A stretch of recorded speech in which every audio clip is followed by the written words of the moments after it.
Three vocal cords had been strung from gold. "I could just open the door," said the handsome man. "But that's not very polite, is it?" "What if he's lying?" whispered Daniel. "What if he's knocking so quick that it's not properly setting off the barrier? What if he can't actually come in?" continued Daniel. "Like he needs permission, like a vampire." "Look at him," said Daniel a little bit louder than he would have liked. "He's perfectly beautiful, ridiculously strong, has supernatural powers, and his voice. It's like almost hypnotic. Like you have this urge to want to appease him or something. I know that you feel it too, Wade. It's like..." Daniel was interrupted by the door opening and quickly shutting. The handsome man now stood, smiling at them, not 8 feet away, holding his black box in which Wade could now see was covered in about 20 different and ornate-looking locks. "Sorry, but it seemed like that was going to take a while," said the man, "and nightfall is almost among us." He was right, thought Wade, as he peered out of the kitchen window, watching the last of the golden and amber light fade to black. The Lokery was right about the betrayal of John's lieutenant. Sometime in the next hour, a small army of these vile creatures will appear 1.5 miles to the north, or directly in front of the mansion.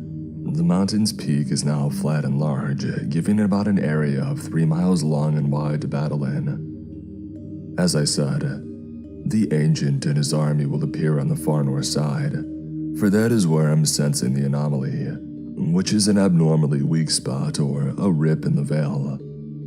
Taking away their elements of surprise will not be enough, though, said the beautiful stranger seriously. Not even close. The handsome man knelt down and opened his box, revealing 3 very different and unique items.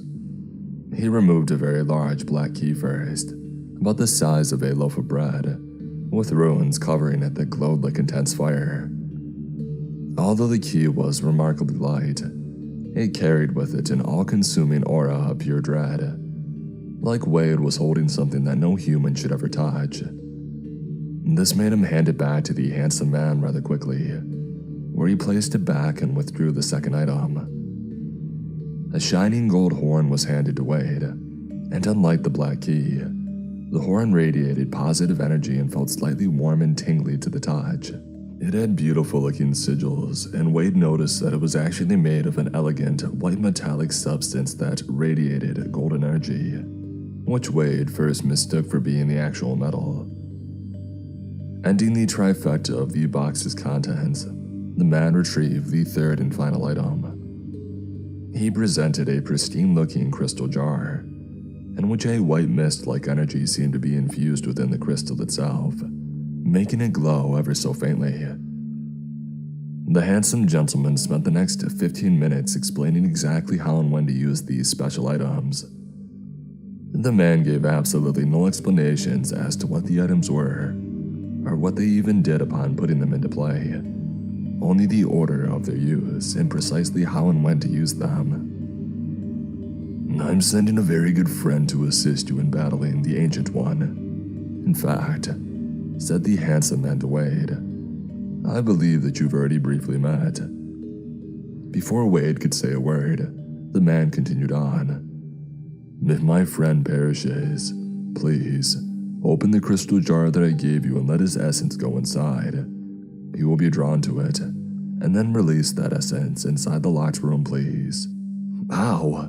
yelled Wade, looking to his hand, and he watched his blood float from his palm, where a small cut now appeared, and his blood glided his way to the box, where it dispersed and flew inside each of the locks, making it shut closed.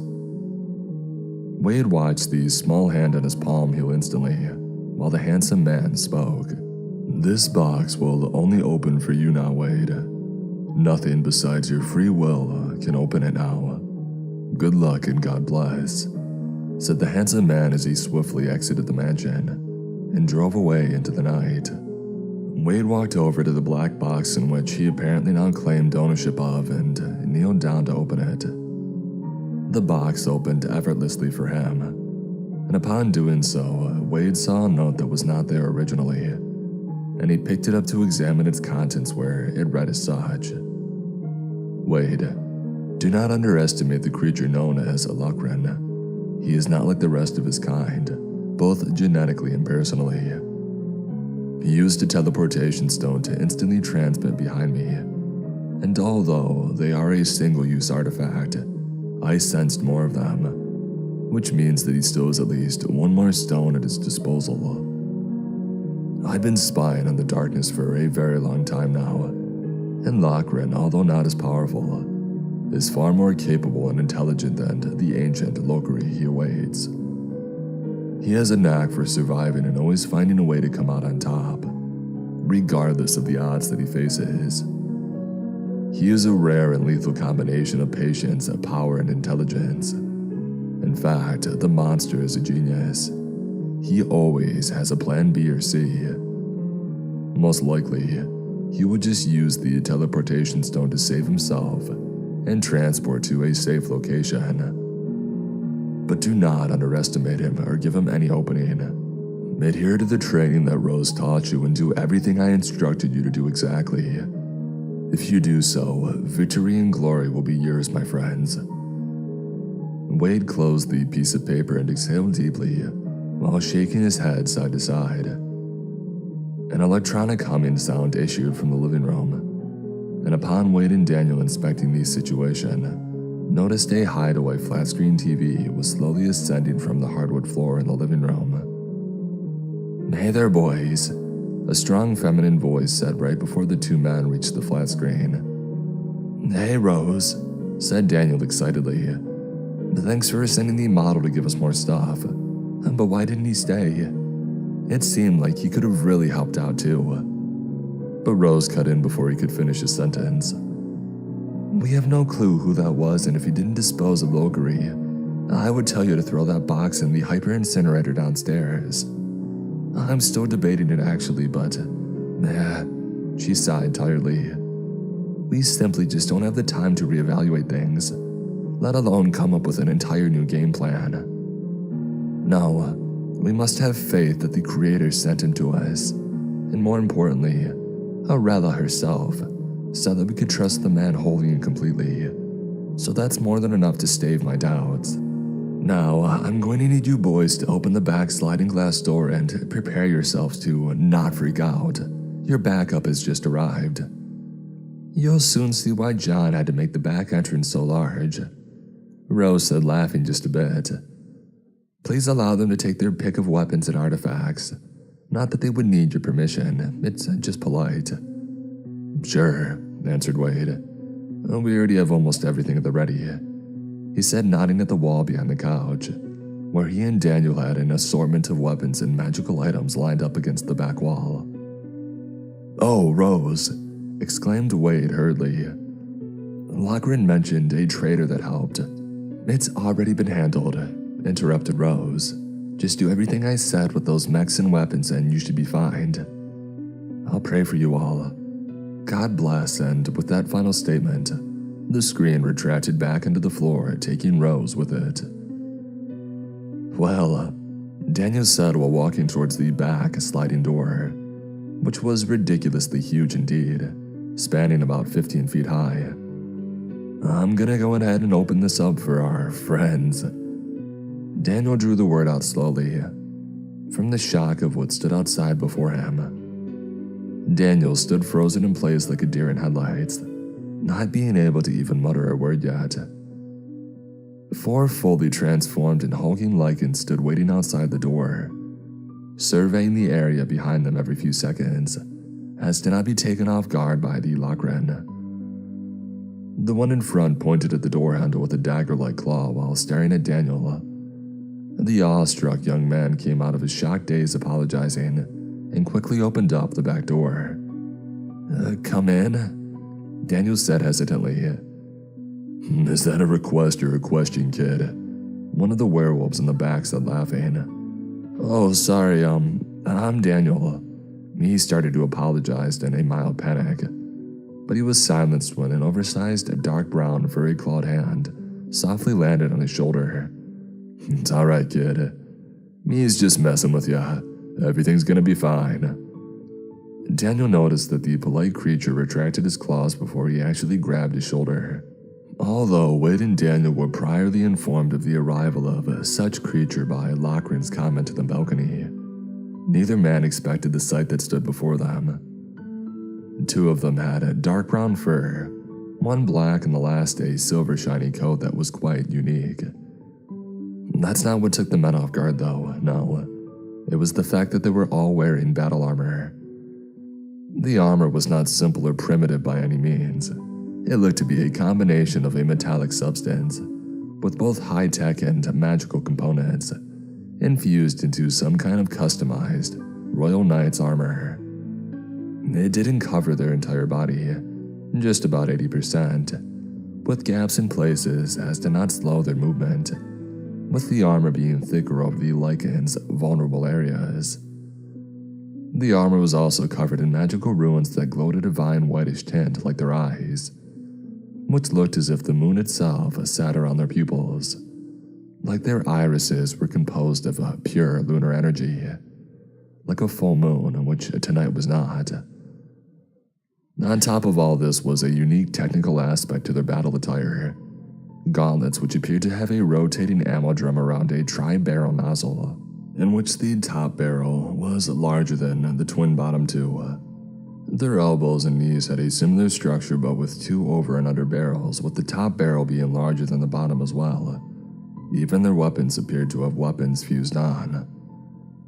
The lighter portions of armor seemed to move fluently, perfectly matching any movement that they made, giving it a visible consistency somewhere between solid and liquid. Wade could tell at least two of the Lycan warriors were high-ranking or even royalty, for one of the larger dark brown Lycans wore a golden armor and the other, his silver-furred one, wore a shiny platinum armor that almost matched his fur, save for how parts of the armor shined pristinely. The last two, one with black fur the same size as the golden leader, and the other dark brown furred one who was considerably larger than the others in both bulk and height, both wore a dark gray armor that still contained all of the lethal, technical, and magical components as the first two, just without the precious metal flair. "So, who's Wade and who's Daniel?" said the Lycan wearing the golden armor. "I'm Wade and this is Daniel," Wade said, pointing vaguely at Daniel with his thumb. "I am General Raiden," said the gold Lycan, an obvious leader. "This is my new lieutenant, Thorn," pointing a clawed index finger at the silver wolf, who was just a bit shorter than the rest, but exceptionally muscled. "This is Reinhardt," he said, pointing at the other dark brown Lycan about his own height. "And this mountain of muscle in the back is Warbane," referring to the extra-large black-furred Lycan. "Wait a minute," said Wade worriedly while backing up slowly. Lochran said that the Lycan lieutenant had betrayed everyone, and had helped the Lokri bring an army through. "That's why he said his new lieutenant," answered Thorn. "That's right," said the general. "I ripped his throat out myself for his monumental betrayal. And if I had been more observant from the beginning, none of this would have come to pass. I accept full responsibility for this devastating oversight," said the general in a melancholily and partially defeated-sounding tone. "It's not your fault," said Thorn. "That's right," Warbane added. "We all trusted him, sir." "Excuse me," said Wade as he gestured towards the wall, "but there are still a bunch of weapons and items here if you need anything. Daniel and I are pretty loaded down as it is." "Yes, I can see that," Raiden said in slight surprise. "Do you have any experience operating a sword and shield mech suit?" the general asked, pointing at the light yet extremely high-tech looking chest armor that they wore, in which an illuminated S with a sword through it vertically was lit up visibly in the center of Wade's armor, whereas Daniel's had an illuminated shield with a glowing S in the middle. "Yes," answered Wade. "Not only did we practice all of their immediate functions for over 5 hours straight, but also how the suits work together as one." "Yeah," Daniel jumped in enthusiastically. Since I have intermediate martial arts and kickboxing skills, I took shield. And since Wade is a hunter and excellent marksman, he obviously took sword. Are you also familiar with the nano-dispersion sequence, where in case you take on too much damage and need to abort, while still dispersing the suit's remains at enemies like shrapnel? Yeah, said Wade. I mean, after you understand the process, it's mostly just pointing, added Daniel confidently. Good, said Raiden, apparently pleased with the two men's answer. Now help me set up these orb staffs and rocket launchers by the front door. The others should be gathering up any other large projectile weaponry from inside. While we work, Wade, I'm going to need you to fill me in on whatever the blonde man told and gave you. And more importantly, why, said Raiden. After about 20 minutes of preparing weaponry and Wade explaining everything in detail about the mysterious handsome man, including the exact instructions the man gave for the box's contents, everyone gathered in the living room to discuss their battle plan. Wade looked around, now understanding why John had such very high ceilings, for the Lycans fit everywhere quite comfortably. Well, Raiden began, I suppose it now comes down to one question. Do we trust the handsome man, which everyone has now officially dubbed him? Do we even have a choice? Thorn added. Not if what Lochran said is true, answered Raiden. But regardless, we're going to need eyes on the north side of the mountain for sure.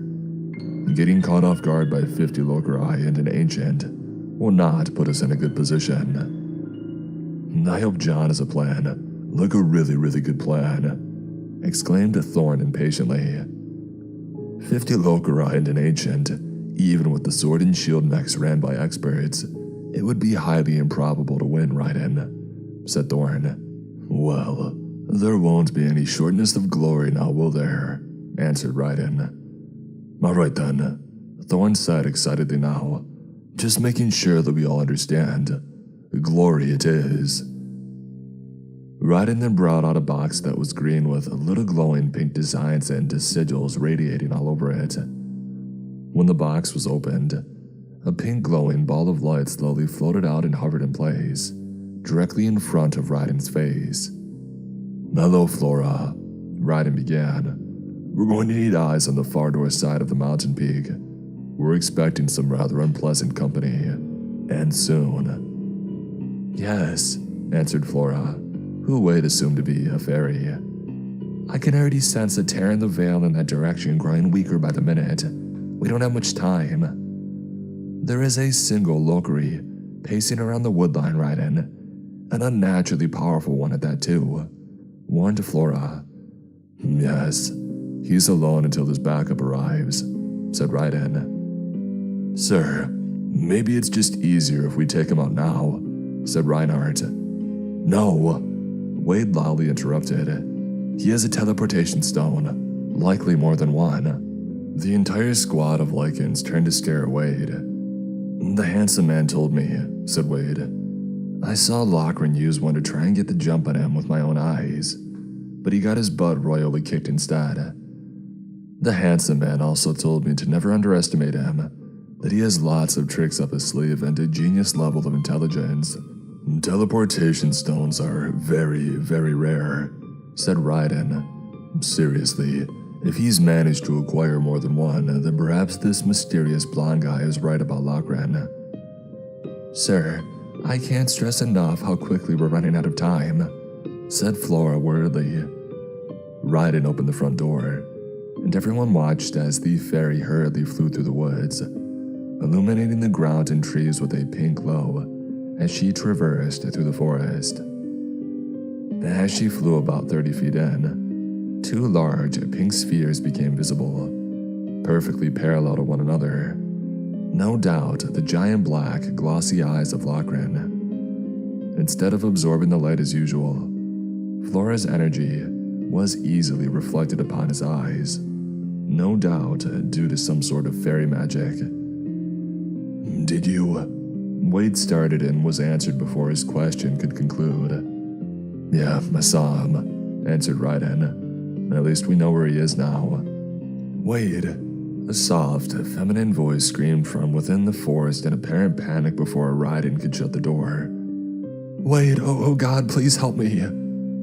Wade grabbed a customized AA-12 fully auto shotgun from the weapons that they placed by the door and ran outside, throwing all fear and caution to the wind. "Sarah!" screamed Wade, walking towards the forest in a panicked yet determined demeanor. "Sarah, I'm here. Please, where are you? Everyone armed and outside now," yelled Raiden as he grabbed a particularly large L782 general-purpose machine gun that had extra-large customization in order to fit the Lycan's larger biology, as did about 1/3 of all the weapons. Reinhardt and Warbane wasted no time, as the first grabbed an Anzio 20mm rifle that was taller than a grown man, and a Magnum revolver so large that it looked almost comical, while the latter grabbed a rotating minigun and followed Raiden outside. Daniel tried grabbing an L782 similar to Raiden's before Thorn stopped him. "Whoa, kid," said Thorn, halting him. "That may be a bit much for you. Here, try this," Thorn said, grabbing the L782 and thrusting a different weapon into his hand. "This is a next-generation machine gun that your military is developing. It fires 6.8mm rounds with an extra-large capacity, and it won't flail around everywhere when you're firing it. We have enough to worry about without throwing friendly fire into the mix," Thorn said, grinning at him, which made Daniel flinch at the sight. "Are you smiling at me?" asked Daniel. "Yeah, kid," answered Thorn, laughing. "Well, it's terrifying," said Daniel, referring to the massive fangs and overpowered jaw of the Lycan being curled up toward him. After a short burst of shared laughter, Thorn and Daniel rushed outside to aid the others, just in time to see Wade almost at the forest's edge. Before Raiden leaped to distance, no less than 100 yards, landing in front of Wade facing the woods. Raiden quickly turned to face Wade, kneeling down a bit to face his eye level in order to explain and dissuade him from going any further. "Lachlan is tricking you, Wade. They can sense our greatest fear and regrets in order to manipulate their prey. Please, Wade, it's a trap. Just to follow me back until I can explain more," Raiden pleaded, glancing back every few seconds to make sure the demon was not advancing on them. Wade lowered his weapons and began to follow Raiden, as the others covered their approach. "I trusted you, Wade," the woman's voice cried out again. "You were supposed to protect me, but you drove me right into the grave. I didn't even want to go. You talked me into it, remember? You said that it would be fun. But it's not fun, Wade. Unspeakable things are done to me, over and over, and it's your fault. You put me here, Wade. It's your fault that I'm dead." The voice had turned from pleading and feminine into a more guttural than threatening tone, becoming more low-pitched and demonic as it carried on, until finally it was just Lachlan's voice, laughing in maniacal hysteria. A tear ran down Wade's cheek as all 6 warriors stood lined up in front of the mansion, weapons raised, listening to Lachlan get a sick pleasure out of Wade's emotional pain. Daniel peered from one end of the line of warriors to the other when a mischievous grin appeared on his face before he stated loudly, "Man, let's just predator this dude." Everyone broke formation where they had been aiming into the woods, and stared quizzically at Daniel. "Predator him?" Warbane asked, apparently as confused as the others. "Yeah," answered Daniel, amped up a bit. "Like in the movie Predator. After the creature kills the big cowboy guy and his buddy picks up his minigun, and the whole squadron lines up and unloads on him." "Yeah, I've seen a kid," says Thorn. "They cut the jungle in half, use up almost all their ammo, and barely graze the creature one time. Is that your game plan, you mean?" Thorn asked, laughing a bit in jest. "It was still pretty cool, though," Daniel replied confidently, and laughing a bit to himself, as the majority of the warriors agreed with him out loud almost simultaneously. "He's right, sir," Warbane said. "Well, not that specific plan, but taking Lachlan out now, I mean. We could all just charge over and tear him into little annoying pieces, sir. He shouldn't be able to stand a chance." "No, he's got the stone, remember? and possibly even other tricks. It's an unnecessary risk. We'll take him out with the rest of the trash, ordered Raiden. Now, let's get back in and finish preparing. The Valkyrie out there is just trying to divide us before his backup arrives. The six entered the mansion and shut the door, sealing off their inevitable fate for a short time, and proceeded to set up for the coming storm. We're still down one until John arrives, stated Thorn. Man, we could really use that hand of his, not to mention his seasoned experience in unwinnable battles. 2, interjected Wade. We're still down 2 if what the handsome man said is true. He said that he would be sending a close friend to aid us in the coming fight, so I guess that we'll see. Wade said with just a hint of doubt in his voice. Well, now's not really the time to be fashionably late, said Thorn. But I know John, and if he's still breathing, which is very likely, he'll show. Everything is prepped, sir. All there is to do now is wait, said Reinhardt to Thorn, as he was staring out the kitchen window intensely. Please, you don't have to say sir unless we're actually on official Guardian business, and never while we're alone, Thorn said, laughing a bit. No, replied Reinhardt confidentially. You've earned it, and you've saved my life countless times, Thorwald. It's my honor to say as such. Thorn turned and nodded at Reinhardt once before turning back to gaze adamantly out the kitchen window. Waiting is the worst part, Reinhardt added, watching him. Do you know how many battles I've just... Reinhardt began, before the sound of a whooshing helicopter blade was picked up in the distance by the two Lycan's super advanced sense of hearing. Thorn ran to the back porch to inspect the situation with Reinhardt close behind.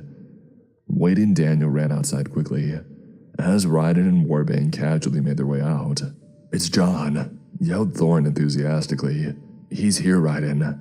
The helicopter quickly made its way to the location and circled the mansion once before positioning itself above the front entrance of the mansion, with the side of the chopper and a rather large calibered machine gun facing the woods. Before anyone could establish any radio signal with John's chopper, it let out a volley of machine gun fire into the woods directly in front of the mansion. No doubt trying to hit Lochran, thought Wade. Before the helicopter stopped firing, it dropped 2 large boxes that resembled shiny ammo caches and lowered a rope, in which John himself descended down skillfully.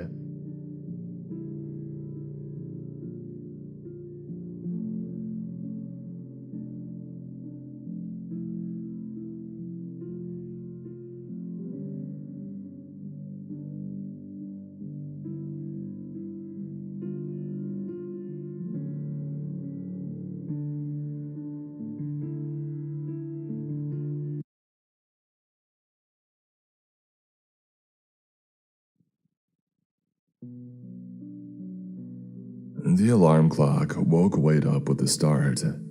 He had been deep within his own dreamland, so the noise had brought him up a bit jarringly. However, a smile quickly appeared on his face, replacing the look of shock and annoyance. Today, he started the Hawthorne job, and it would be at least 7 times more lucrative than any other past job. The widower, John Hawthorne, had hastily moved from a remote location deep within the Appalachian Mountains to a new location about as far into the Olympic Mountains of Washington State as anyone could possibly go. It was rumored that he just couldn't stand living in his isolated mansion without his wife any longer, so he found a similar force about as far away as he could possibly move to build or buy a new palace in paradise. This idea had brought him to Washington State and the used mini mansion he bought on top of a mountain, and the weathered roof in bad need of repair had brought him to Wade, or more specifically, Wade's Weatherproofing and Roofing, a business that Wade had been running with great success for almost 12 years now. Locals knew they could hire a larger company for quicker work, but Wade offered better quality work at a slightly more reasonable price. And this fact had made his small cell phone company quite popular with the locals. For living in Washington with its notorious weather, He wanted the best possible quality of roof available. Wade had prepared everything the prior night, from setting out his tools to be easily loaded into the four-wheel drive work van, to pre-setting his coffee maker to where one simple push of a button would take care of the entire process. This made his morning routine go by much faster, and getting him on the road almost 45 minutes ahead of schedule. Wade always despised being in a rush, especially for more important matters like today. He kept going over a checklist in his mind to ensure that he didn't leave anything behind. Even though he had driven so far, he really couldn't turn around even if he wanted to. This job was a bit different than the others due to the extremely remote location of the mansion in the Olympic Forest. And yes, mansion was most definitely the right word for the marvel of construction ingenuity that he would be working on. It was 7 stories high on top of a mountain that he had never visited, and was unnamed, so its geography couldn't even be located on any form of GPS. In other words, there was no proof that the mountain actually existed. But Wade had seen firsthand how rich people created their own laws and reality, so it didn't immediately alarm him. The location dwarfed all other mountain peaks surrounding the area, so to say that he would be working high up was one heck of an understatement. Its architecture was unorthodox as well. Most mansions were wide and extra long to give the owner an open and large area simulating their own little private world. This creation traded all its width for height, perhaps to try and achieve the best view possible. This fact also made this job by far his most dangerous, and required Wade to purchase extra safety equipment, from a new body harness in case he would need to hang at odd angles or, God forbid, fall off. He also bought a couple of special long hatchet-like tools that he could stab into the roof if he was to start sliding off of it, similar to ice picks that mountain climbers used for relatively the same reason. Even though his titanium hammer had an extended claw in it that made it a similar pick-like tool, he was forced to put it to the test on a particularly high roofing job that he did a couple years ago. He was walking down an unshingled part of the roof when he slipped on some loose nails that someone had spilled out of the tool belt. While falling down, he first attempted sinking his claw hammer into the wood, with only half luck, going in less than an inch before his body weight and momentum ripped it back out, continuing his unwilling descent. Only with God's grace, he often states, and every ounce of adrenaline and upper body strength, was he able to sink in the extended claw, thus stopping his fatalistic demise of human versus gravity, with his feet just 11 inches from the roof's edge. After seeing how high up this roof was, he decided to buy the ice picks and put together some custom leather sheaths to holster them, so he would be able to pull them out quickly and safely if the need arose. He also had bought a cordless nail gun, which wasn't quite as powerful as the corded ones, especially the larger old model he called Big N, for its extreme power and the fact that it could fire off the large 3.5-inch heavy-duty framing nails. Although the old models safeguard the piece of steel that prevents the nails from firing off until firmly pressed down against the wood had broken off, he was able to successfully spot weld it back on in working order, deeming it fit for one last job before being replaced. He also thought that it was wise to bring his 12-gauge shotgun, with both double-aught buckshot and grizzly slugs, which looked similar to a shotgun shell with a hollowed-out mini-rocket inside. Real powerful stuff. The Olympic Forest is home to many large predators, and he was going to be as far out in the wilderness of Washington as you could get, and on top of a mountain, so it wasn't all that far-fetched to assume that he could run into trouble. After almost an hour of driving through highways that transitioned into smaller local back roads and now gravel, he was about to reach the base of the mountain. In another 6 minutes he had arrived, pausing at the entrance that was gated. He exited his vehicle and punched 0333 in the digital panel, which beeped 3 times before opening into him almost soundlessly. He put his van in 4-wheel drive and took a sip of coffee, and began his long ascension up the mountain. Wade knew from coming up to price the job almost 3 weeks prior, and that the trip up the mountain would take the better part of an hour, so he put on a playlist of downloaded music to help ease the trip up. He would usually just rely on Spotify or Pandora to take care of his musical needs, but already he knew that such things were useless out here, where data is mostly pointless and Wi-Fi practically was non-existent. In preparation for this, he had downloaded hundreds of songs and podcasts to accompany him on the job and the lonely mountain.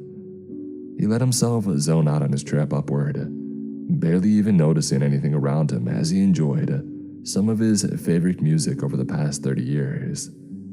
Wade was 47 years old, so he had quite a wide variety of music that he had enjoyed over his lifetime, with his mind half wandering through random thoughts and half on whatever music was currently playing. Wade almost missed the pair of large antlers up on the hill by his right, above the gravel road. He only caught the tip of them before the shrubbery they had navigated through had given them cover. He pressed on his brakes, bringing the vehicle to a slow stop as to not skid gravel, and optimistically waited for the antlers to reach the end of the thicket, hoping to catch a glimpse of the creature. After almost a minute of waiting, he thought that it must have fled in another direction, and went to put his vehicle back into Forlow from Park, when his patience was suddenly rewarded. A massive buck had now slowly exited the thick bushes and displayed itself proudly upon the hill for Wade to marvel at. It was above and beyond any buck that Wade had ever seen. Not one record-breaking photo he had seen online or on television came even remotely close. This deer was bigger than any moose he had ever seen, which was impossible, thought Wade in near shock. He hastily grabbed his phone to catch the beast on video, however. By the time he fumbled his way into his pants pocket to grab his phone, he was so excited that he didn't even execute a good grip with his left hand, and he dropped it on the floorboard before he headed halfway to the open passenger side window for a picture. "Ah, crap," he muttered, under his breath before frantically reaching for the phone. He reached down so quick, though, that his seatbelt snagged him halfway with its safety feature, slightly knocking the wind out of him.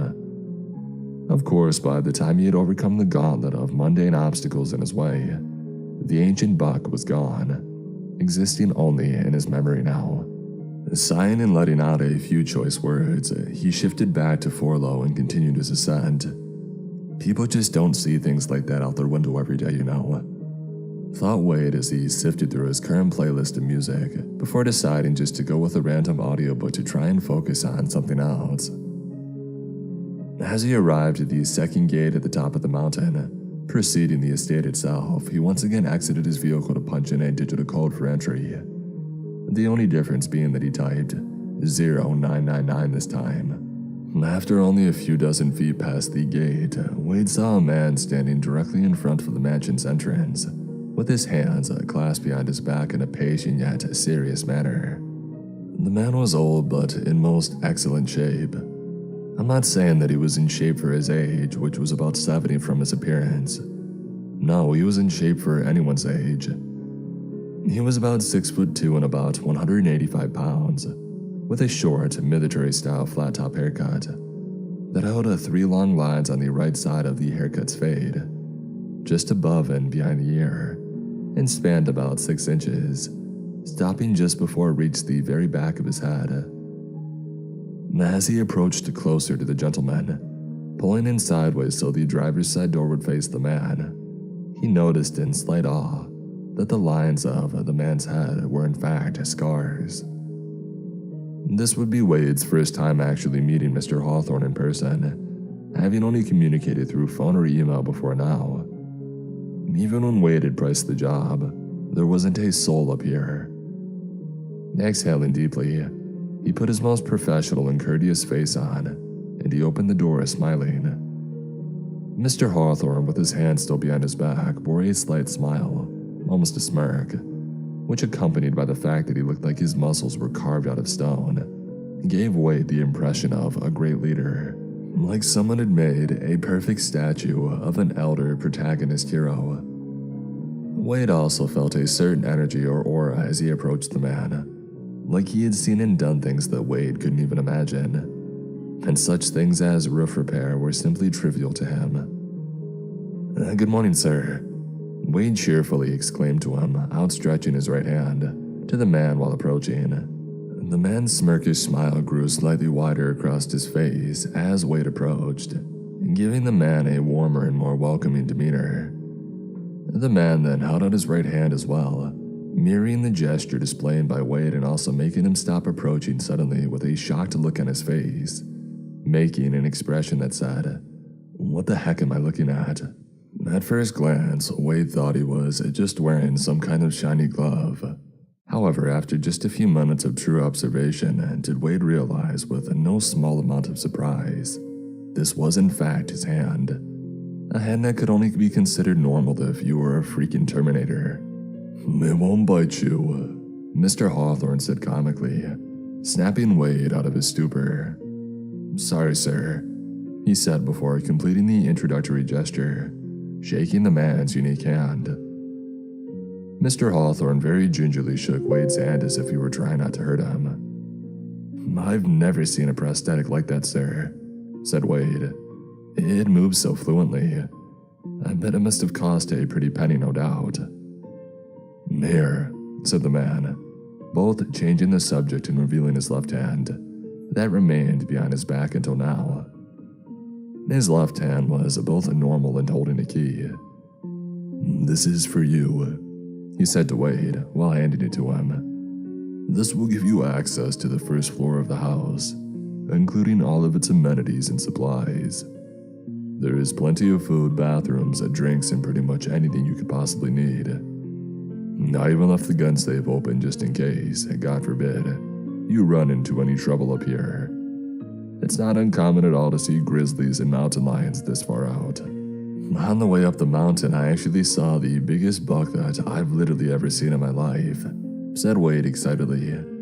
"I mean, it was unnaturally big, and not afraid of my loud vehicle in the slightest, which is odd to say the least." This statement made Mr. Hawthorne's smile return again briefly before once again changing the subject. "I'll be gone for a few days, Wade. Everything you could possibly need will be on the first floor, and please help yourself to anything. I only have one condition, son." "Yes, sir." "Anything you want," answered Wade. "Call me John," the man said, grinning at him. After a few more minutes of exchanging pleasantries, John clasped Wade on the shoulder with his left hand, which although normal still had an iron-like grip, and told him to make himself at home and to not work too hard, laughing at this while walking over to his oversized Range Rover. And right before John grabbed the vehicle's door handle, he turned back to Wade with an entirely serious look on his face and said, "Feels like there's a storm coming, and a dang big one at that, son. You be careful and stay vigilant. Don't be shy about going inside. I think you might find some usefulness in there if such an event was to arise," John said matter-of-factly and almost hintingly. "Thank you, sir. I mean John," Wade said, correcting himself. John took a step away from his vehicle's door and looked directly into Wade's eyes and said, "Some storms bring more than thunder and lightning, my boy." He then glanced down at his metallic hand before turning, entering his Range Rover and departing. Wade simply smiled and waved, chalking the ominous comment up to a metaphor about how bad things can go wrong in life, and he began his job. The first 2 days consisted of mostly moving supplies from his van to the roof and tearing out the first of the weathered shingles and plywood. Wade had bought an extra long extension cord for the nail gun so he could keep the air compressor on the ground. While working anywhere on the roof, for he wasn't about to even consider lugging that heavy piece of machinery up these 7 stories to the roof. Carrying boards and shingles up was definitely the most time-consuming part of the 2 days. And now, with enough building supplies in place, he could get down to the real work. It was only an hour and a half that went by until he needed a break. He had been punching in the large 3.5-inch framing nails with Big N, and the weight was making his right arm burn from overuse at this point. After setting the large nail gun down, He raised his right arm and pulled it behind his neck with his left hand, stretching out these sore and tense muscles of his neck and shoulder. Sighing, he sat down on the side of the roof facing his van and the mansion's front entrance with the intention of enjoying his lunch break with a nice view.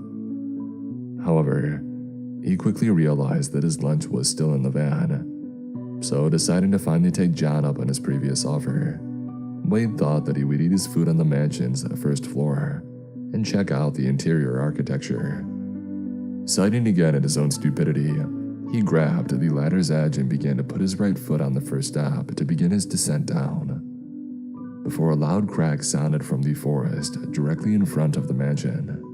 The noise made him stop before his foot ever even touched the ladder, and was quickly followed by more sounds of the same nature. The sounds, although loud, still seemed distant, so distant in fact that whatever was making the noise had to be very large, thought Wade. And his shotgun was down in the van too. Maybe I should stay up here until the noises go away, or come close enough to be identified at least, he thought. Whatever it was, it didn't seem to be in a hurry, for the cracks and crashes throughout the immediate woods before him moved methodically, and with a seeming purpose.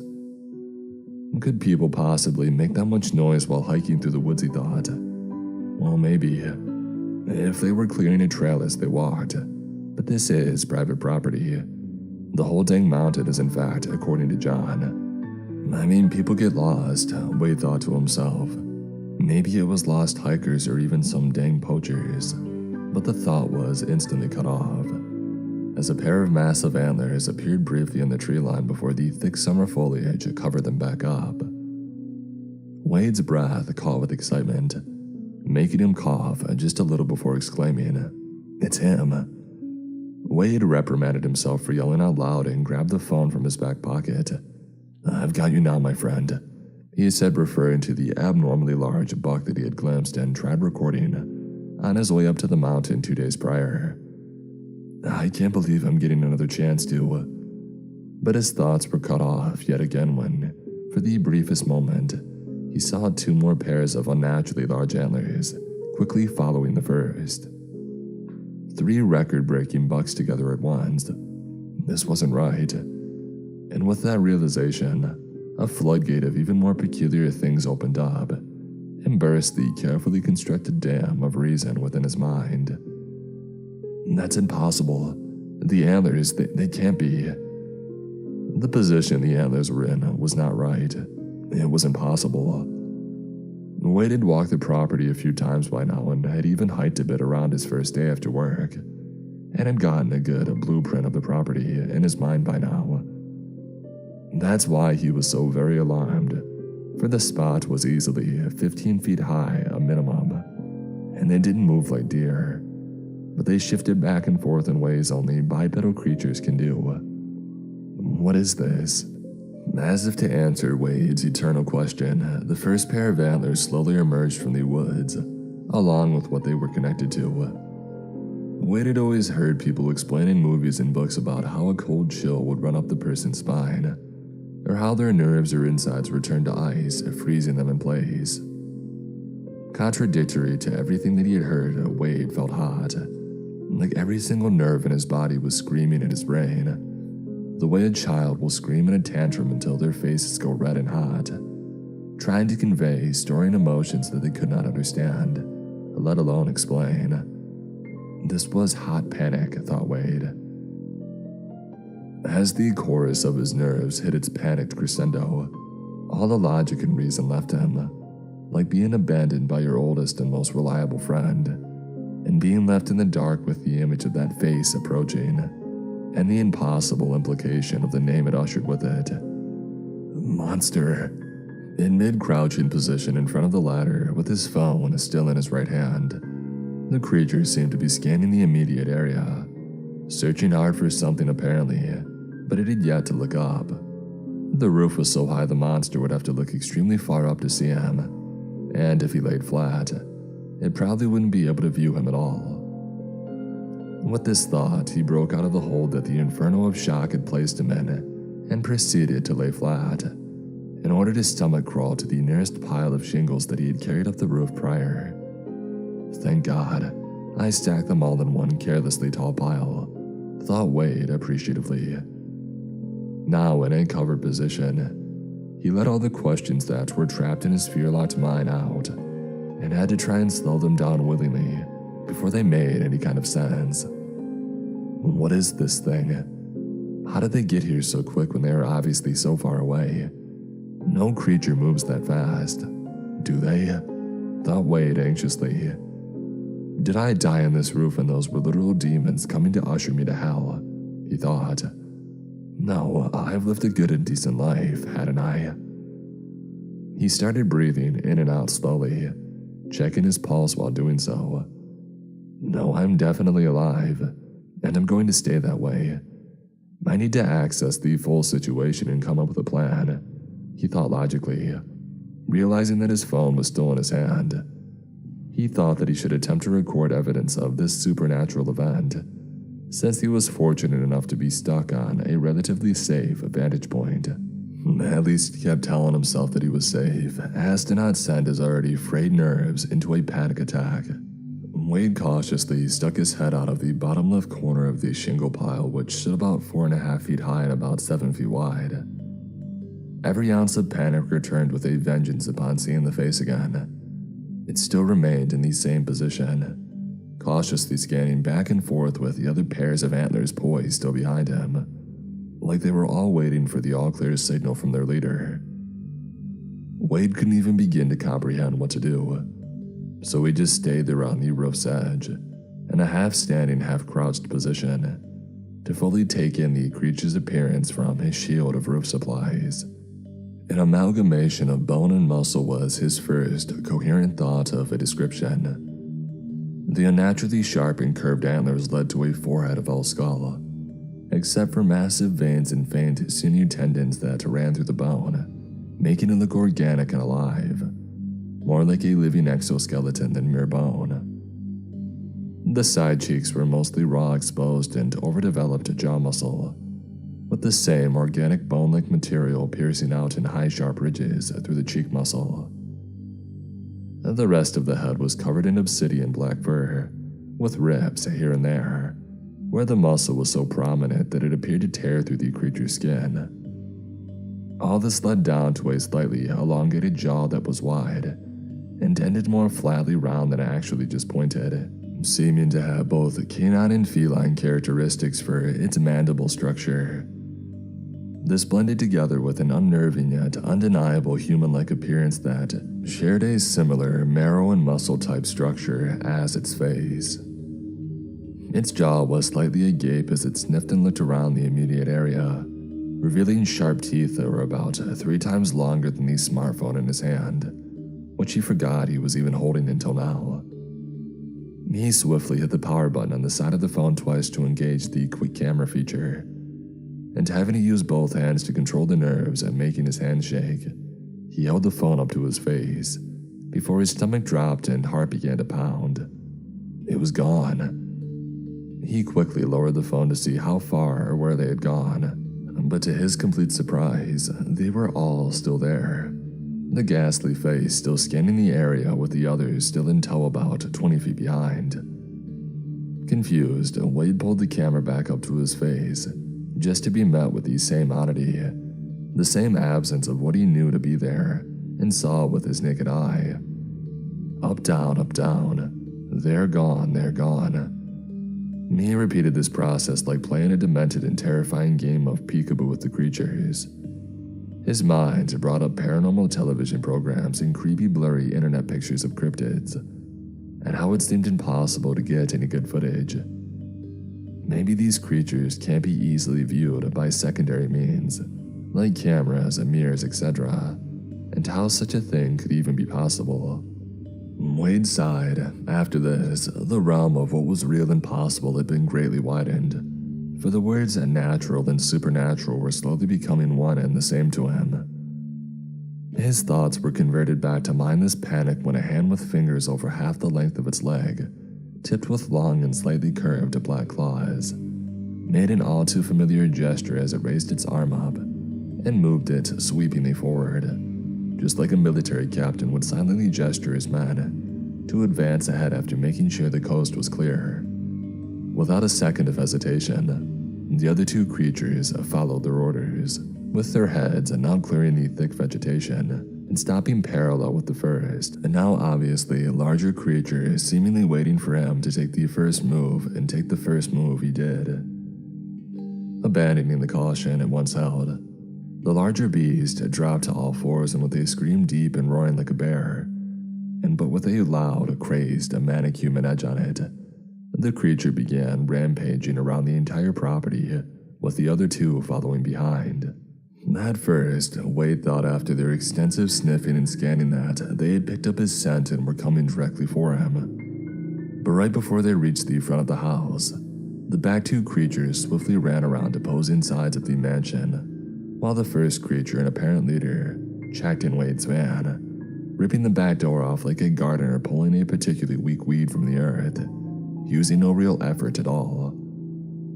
After inspecting the van's contents, it stood still but vigil, checking the area while the others finished their frenzied search, coming back empty-handed. They all three stood still in the open now, and Wade could see their full and unhidden form in all its magnificent horror. They more or less all looked the same except for the leader, who stood about 6 feet taller than the rest and with more muscle. The others also had a dark brown fur, where the leader was a Vanta black void of darkness. Their torso looked extremely skinny compared to their bulky upper body, but still lean, like it was impossible for them to hold fat anywhere. In fact, their stomachs looked extremely malnourished and thin, which contrasted hard against their muscles. Their arms were so unnaturally long that their claws almost raked the ground as they walked on two legs.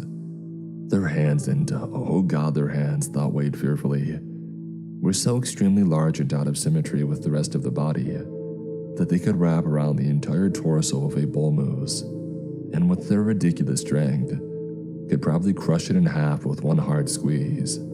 Its skin was so tight in places on its shoulders, chest, back, and arms that the muscle ripped through the fur and flesh. The best way that you could simply describe it was if someone took a human, a demon, and about a dozen forest creatures and combined them into one single abomination. All Wade could think of now was how very easily those massive claws could scale the mansion and find him, cowering behind a stack of shingles without a weapon or a hope.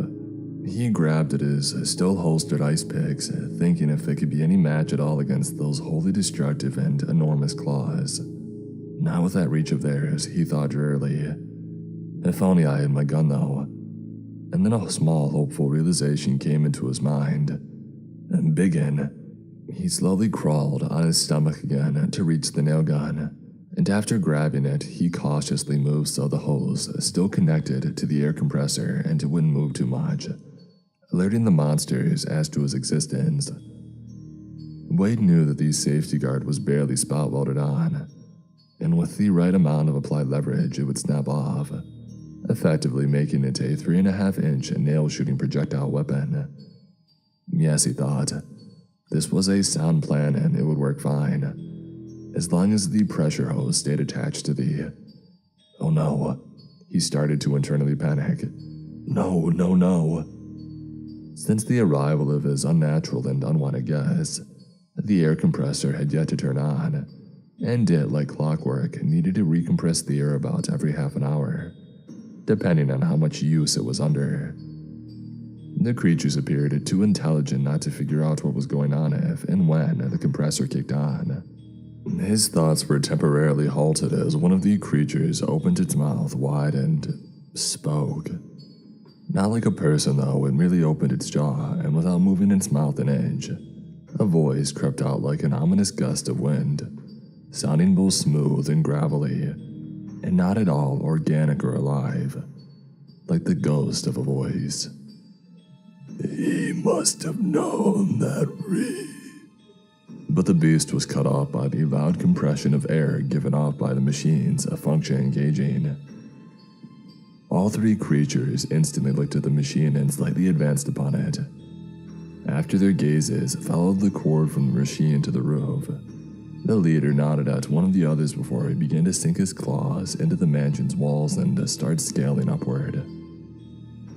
The monster didn't make it more than 2 seconds before the walls lit up with a bright blue ruin, and a massive burst of blue energy violently propelled it off the wall, sending the beast soaring about 100 yards before it hit the ground, barely conscious and slightly on fire with blue flame.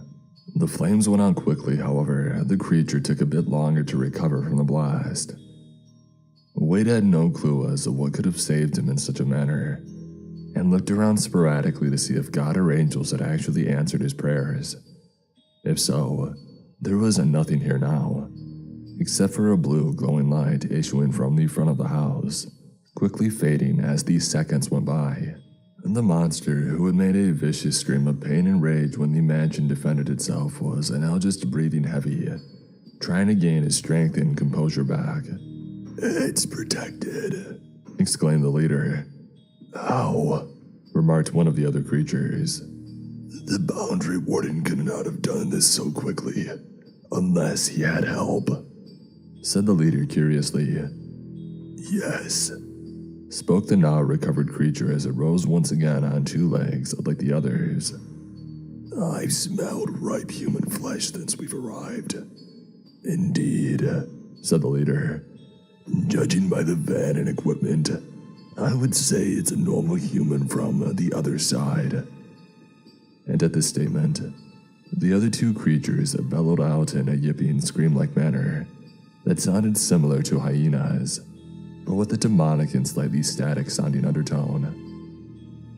Wade assumed this to be laughter and instantly knew the utterly alien and unnerving noise would haunt his nightmares for years to come. "Wrong place, wrong time indeed, little rabbit," mocked the leader, as the maddening laughter increased to such a volume that Wade could feel the noise rumbling within his chest, like he was lying next to a subwoofer that was pulling noise straight from hell itself. Quickly, the leader went silent and snapped his head at one of the other creatures and then to the treetops. Nodding once, the creature swiftly started climbing the tree, and halfway up, Wade realized in a panic what was happening. It was checking the roof. At that height, his shingle pile would be next to useless as cover, he thought while he desperately searched around for a miracle. There, Wade thought, and without the time to second-guess himself, he half crouched, half ran, and then crawled the last few feet to the large blue tarp covering his work from potential bad weather, and he slid down underneath it, covering himself up with one quick and fluent movement. He even held his breath to keep the tarp from making even micro movements, and stayed like that for what felt like minutes, before he was forced to start breathing, doing it slowly to still minimize any movement from the tarp. After a few minutes that felt like a few hours, he heard the creature hit the ground with a very soft thud. Had it simply jumped down, thought Wade. That tree was about 200 feet up. "Search the woods, he can't be far," Wade heard the leader order, before he heard the sound of the beast run away on all fours into the night. "Thank you, God," Wade said mentally before beginning to breathe normal again. Darkness was starting to fall now, and Wade had to face the reality that he was spending the night on this roof, trapped above hell, in the middle of nowhere on top of a mountain that wasn't even locatable by GPS. In fact, Mr. Hawthorne's assistant had to physically drive him up here due to the fact that it was also not on any maps. Wade dismissed this at first because it was such a remote location, but now he had to wonder if there was more to it. He turned his phone off to save the 81% battery that he had remaining, and got as comfortable as he could be underneath his tarp, clutching Biggin like a security blanket, and he let his mind wander, silently thanking the heavens that it wasn't winter. After seeing such impossibly traumatic and horrifying things, it was unthinkable to assume he was going to find any kind of sleep tonight, or at least that's what he genuinely thought.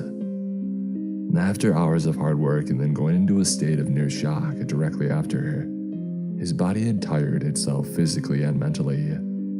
Combine that with the white noise of the air compressor sounding off periodically, Wade soon found himself being lulled into unconsciousness after about 3.5 hours. In his mostly unconscious state, he began hearing a humming of machinery which he assumed to be just the air compressor, until the slow buildup of the humming increased enough to snap him out of his slumber. He awoke alarmed and slightly confused until all these scattered thoughts of the previous night came coherently together. At the same moment that his recollection dawned, at the exact same time he heard lumbering footfalls enter the forest. He shimmied back over to his trusty shingle pile and witnessed the creatures retreating from the ground, from a vehicle that Wade now knew from his work schedule and small talk with John to be the electrician. For a split second, Wade thought that he was saved, that they were running away and giving up, and that the real world was coming to chase off the nightmare fantasy. One and all would go back to normal, and he could escape this mountain and return to the safe real world. No, no, no, Wade said under his breath. They're not retreating. As the monsters stopped about 30 feet within the forest and crouched beside some trees, kneeling the way a sprinter would position themselves before a race. No, they were ambushing him. Wade felt utterly helpless as the large work van, similar to his own, pulled into the driveway.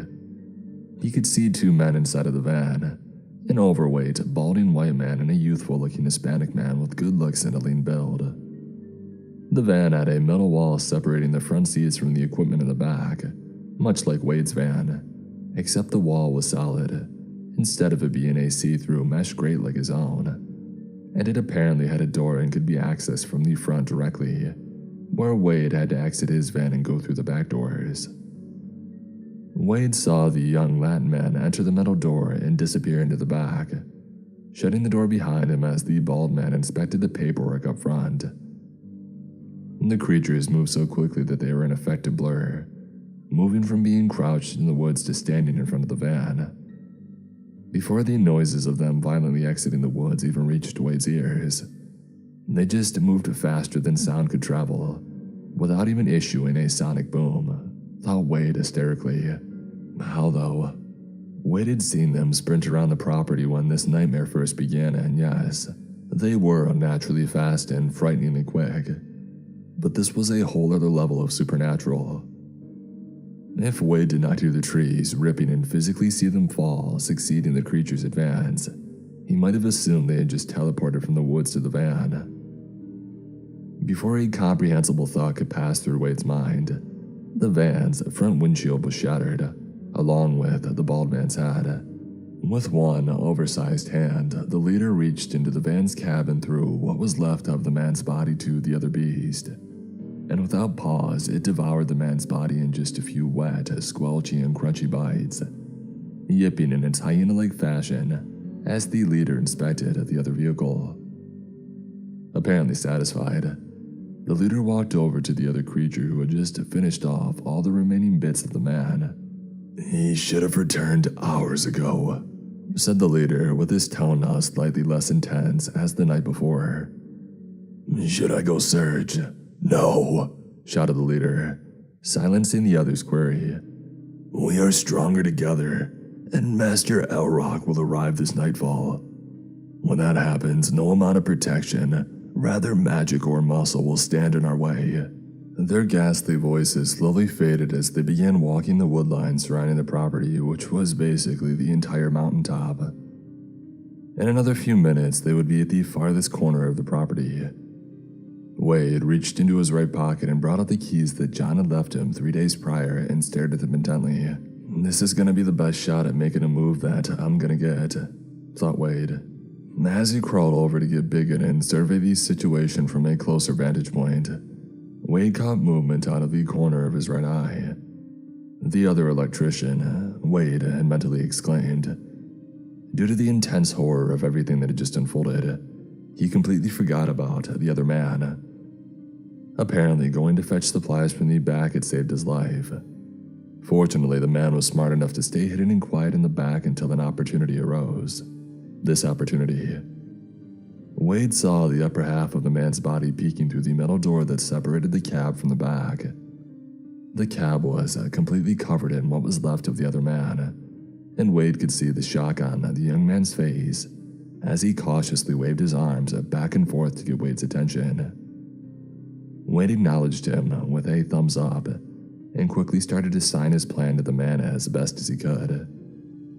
Wade used his hand to make a fist next to his phone and then pulled his fist away while opening his palm, trying to convey and emulate an explosion of noise. Wade then made a gesture that looked as if he was going to throw his phone like a frisbee towards the direction of the creatures. He then pulled the keys out and pointed down to the front door of the house, letting the man know that he had direct access to the mansion.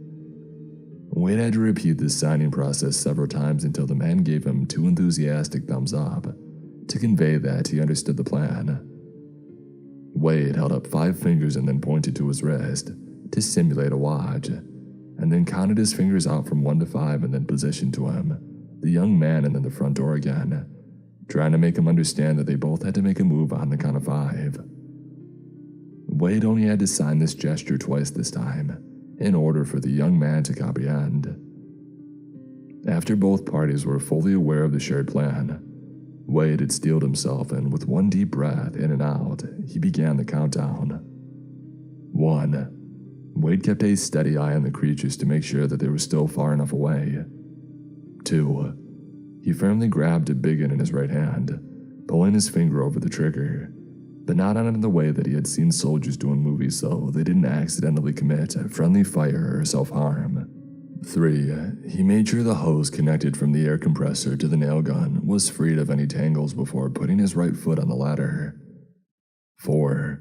Wade looked down at the young man and nodded, as he reciprocated the gesture to Wade in mutual understanding of what was about to happen and its possible consequences.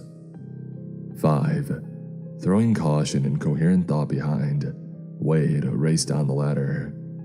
Thanks to nailing the ladder down, he was able to ascend it much easier than normal, skipping steps and abandoning them altogether. About 10 feet from the ground, he jumped. After he descended to the ground, his nail gun hitting the earth directly after his feet, he quickly held it with both hands and turned left to inspect the beast's position. They seemed to be in the process of turning around the same time that Wade did, forcing him to make direct eye contact for the first time. For an uninterrupted few seconds, Wade and the leader just stared into each other's eyes from a great distance, while Wade stared into something, for there appeared to be no eyes, just large vacant holes of Vanta black, so ominous and deep that for a moment he thought that he was staring into the pits of hell.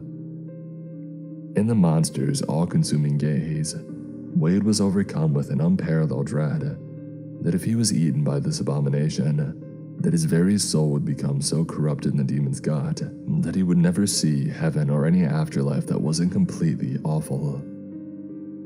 Before Wade could drown in this overwhelming hopelessness, a hand grabbed his right shoulder. "Come on, man, get the key, come on!" Wade snapped out of whatever trance he was in, like someone had dumped a bucket of ice water over his head. "Here." Wade thrust the keys into the young man's hand. "I'll cover you, open her up." Wade held up Biggin and stared, inching back toe to heel again, mimicking soldiers that he had watched on television. The monstrous leader let out another loud manic roar which rattled Wade's very organs and almost blurring his vision, like the creature was screaming inside of his very body and soul. He thought about how quick the monsters had ambushed the electrician, and wondered if this was all futile. The leader took off and was heading at them at about 60 miles per hour, an incredible speed but not at all impossibly fast. While the leader roared in hateful rage, the other creature yipped manically in excitement, savoring the chase to come. Wade had backed up all the way to the door where the young man was still fumbling with the key. "Hurry, boy!" yelled Wade while firing a barrage of 3.5-inch steel framing nails, which slowed the creature down to about 35 miles per hour. But it still wasn't enough. They were only mere seconds away. With a clawed hand bigger than Wade's entire upper body raised for the kill, the creature closed the distance at the same time that a strong pair of hands pulled Wade inside the threshold, missing his flesh and destroying the nail gun instead of his head. The young man went to slam the front door shut but was hindered, as the tips of 4 fingers stuck through, blocking the locking mechanism and doorknob. With no time to spare or hesitation to have, Wade unsheathed his right ice pick, and with 2 mighty swings, 3 of the fingers fell to the floor as the remaining digit retreated back. Before anyone could even breathe, the young man shut the door and locked it. Upon the door's closing, about 3 dozen runes lit up around the door with a blue glow. Simultaneously, the same blue glow lit up outside, followed by the familiar shrieks of agony from the monster. Protected indeed, Wade thought to himself, recalling the leader's prior statement about the mansion. Wade now understood what happened when the monster tried scaling the walls of the house the previous day. Both men lay on the floor panting before the young man spoke. What the heck, man? What are those things? What were those lights? What's happening? What the? The young man's breaths were becoming increasingly rapid. Why? His breathing started transitioning into panic as he breathed faster and more frantic. Slow down, said Wade calmly. You're in shock, and if you don't try and calm down, then you're going to. But it was too late. The young man who Wade could see was named Daniel from his name tag was starting to hyperventilate into a panic attack. Wade slowly helped him to his feet, where he half carried, half walked him to the couch, where he insisted Daniel to lay on his side with his hands pressed between his knees and just to focus on taking in deep, slow breaths. He left Daniel to his breathing exercise and began to pilfer around the house looking for a satellite phone or anything that could be of use to them.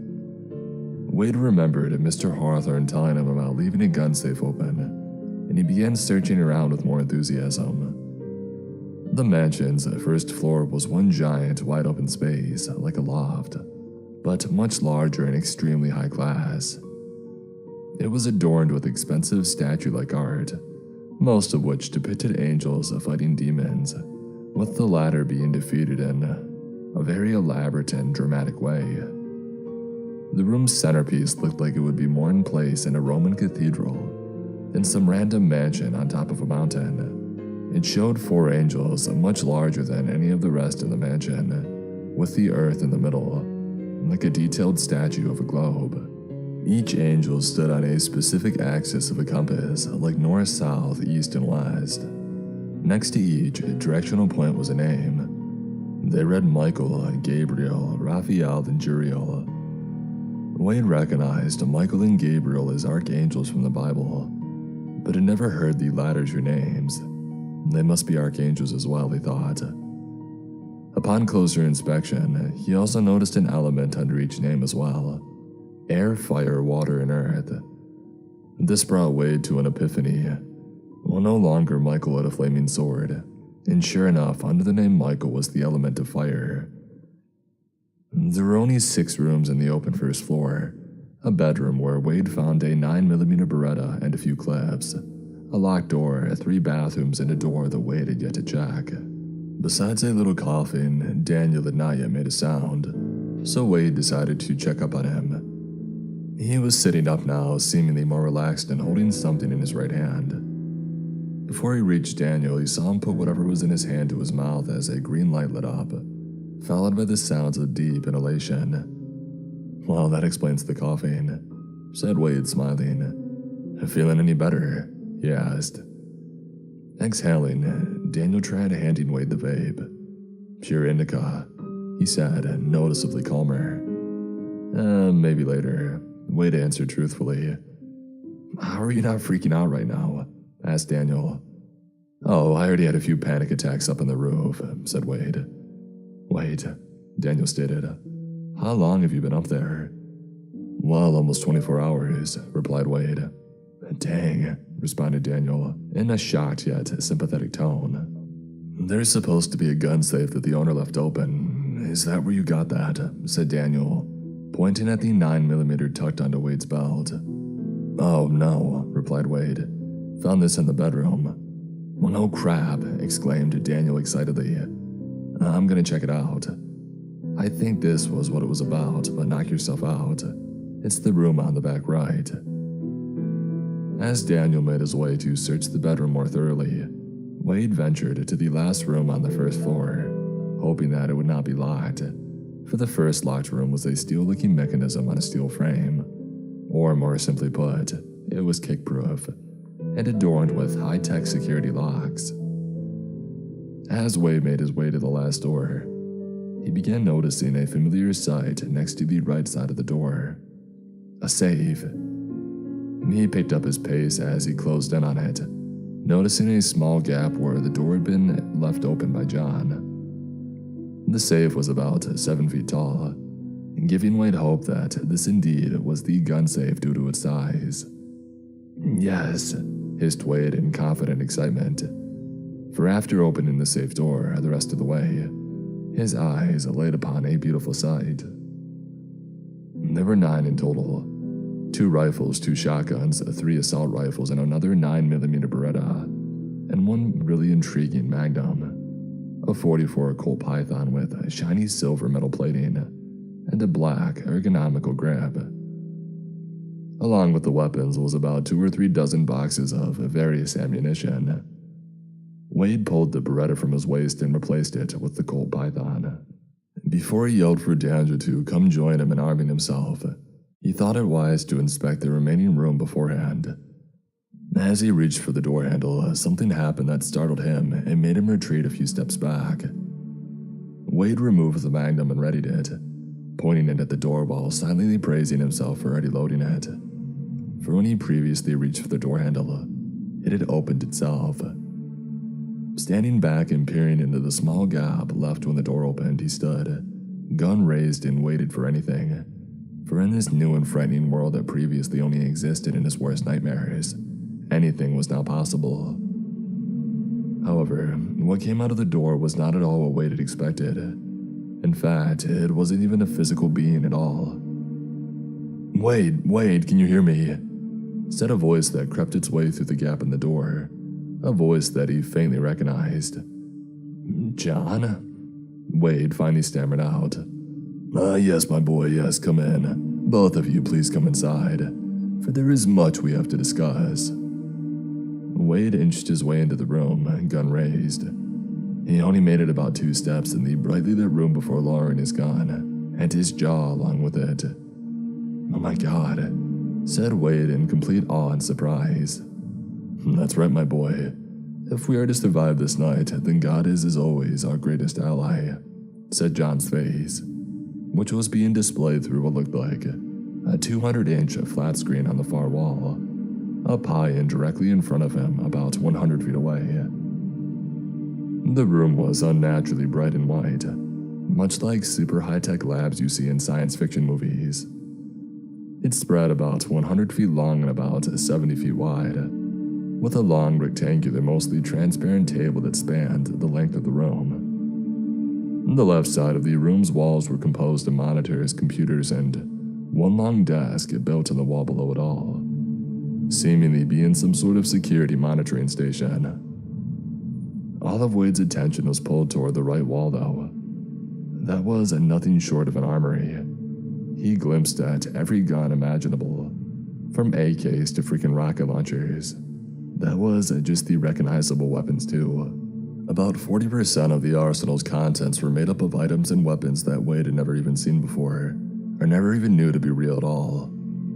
There were guns that looked purely of alien design, staffs with glowing orbs adorned on top of them, swords, spears, and axes with glowing runes engraved in them, that bore a similarity to the protection runes he saw upon the door being shut and activating the mansion's defense.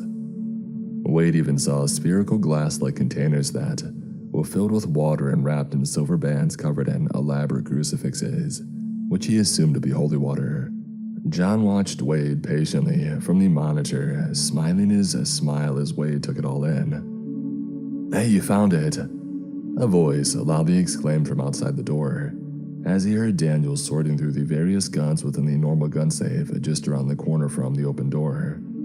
"I don't know what you're doing in there, but what could possibly be more important than gun—" Daniel's voice paused abruptly upon entering the room. "Guns," slowly finishing his initial statement a few seconds later, while taking in the impossible sight. "Wade, Daniel, John's voice sounded through these speakers that circled the entirety of the room's upper walls. "Now that you both are here, we have much to discuss, my friends." "How do you know my name?" asked Daniel. "Your name tag, son," replied John at the same time that Wade pointed to the identification badge on the upper right portion of the young man's company shirt. "Oh, right," replied Daniel nervously.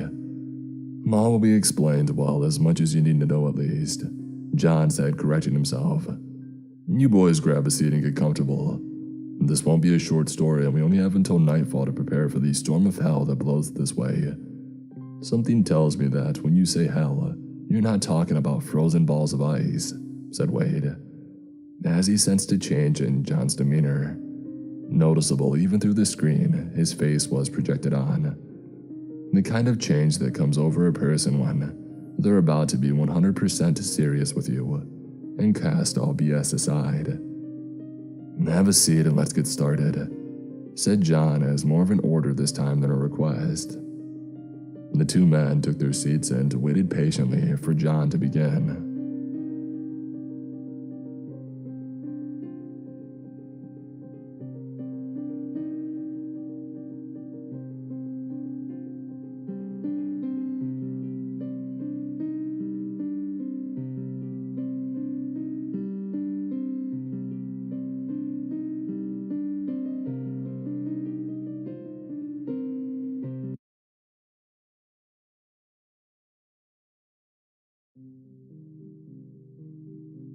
This week's episode of Creepscast is sponsored by HelloFresh. Go to hellofresh.com/MrCreep16 and use code MrCreep16 for up to 16 free meals and 3 free gifts. Hello everyone, I hope that you're all doing well.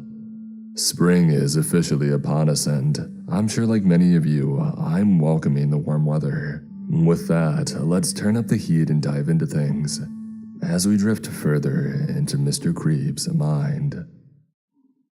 An entry from the Journal of an Artificial Human, written by Fallen Angel 41. My name is Lucy, and I'm 17 years old. Now, don't let the title of this journal fool you. I am in no way, shape, or form a robot, but rather, I am one of the first 2 humans born using synthetic DNA. In other words, I am one of the first humans who doesn't have biological parents. This sounds like the technological and scientific marvel of the century. Heck, it almost won 2 guys a Nobel Prize, but what I'm about to tell you is going to change everything.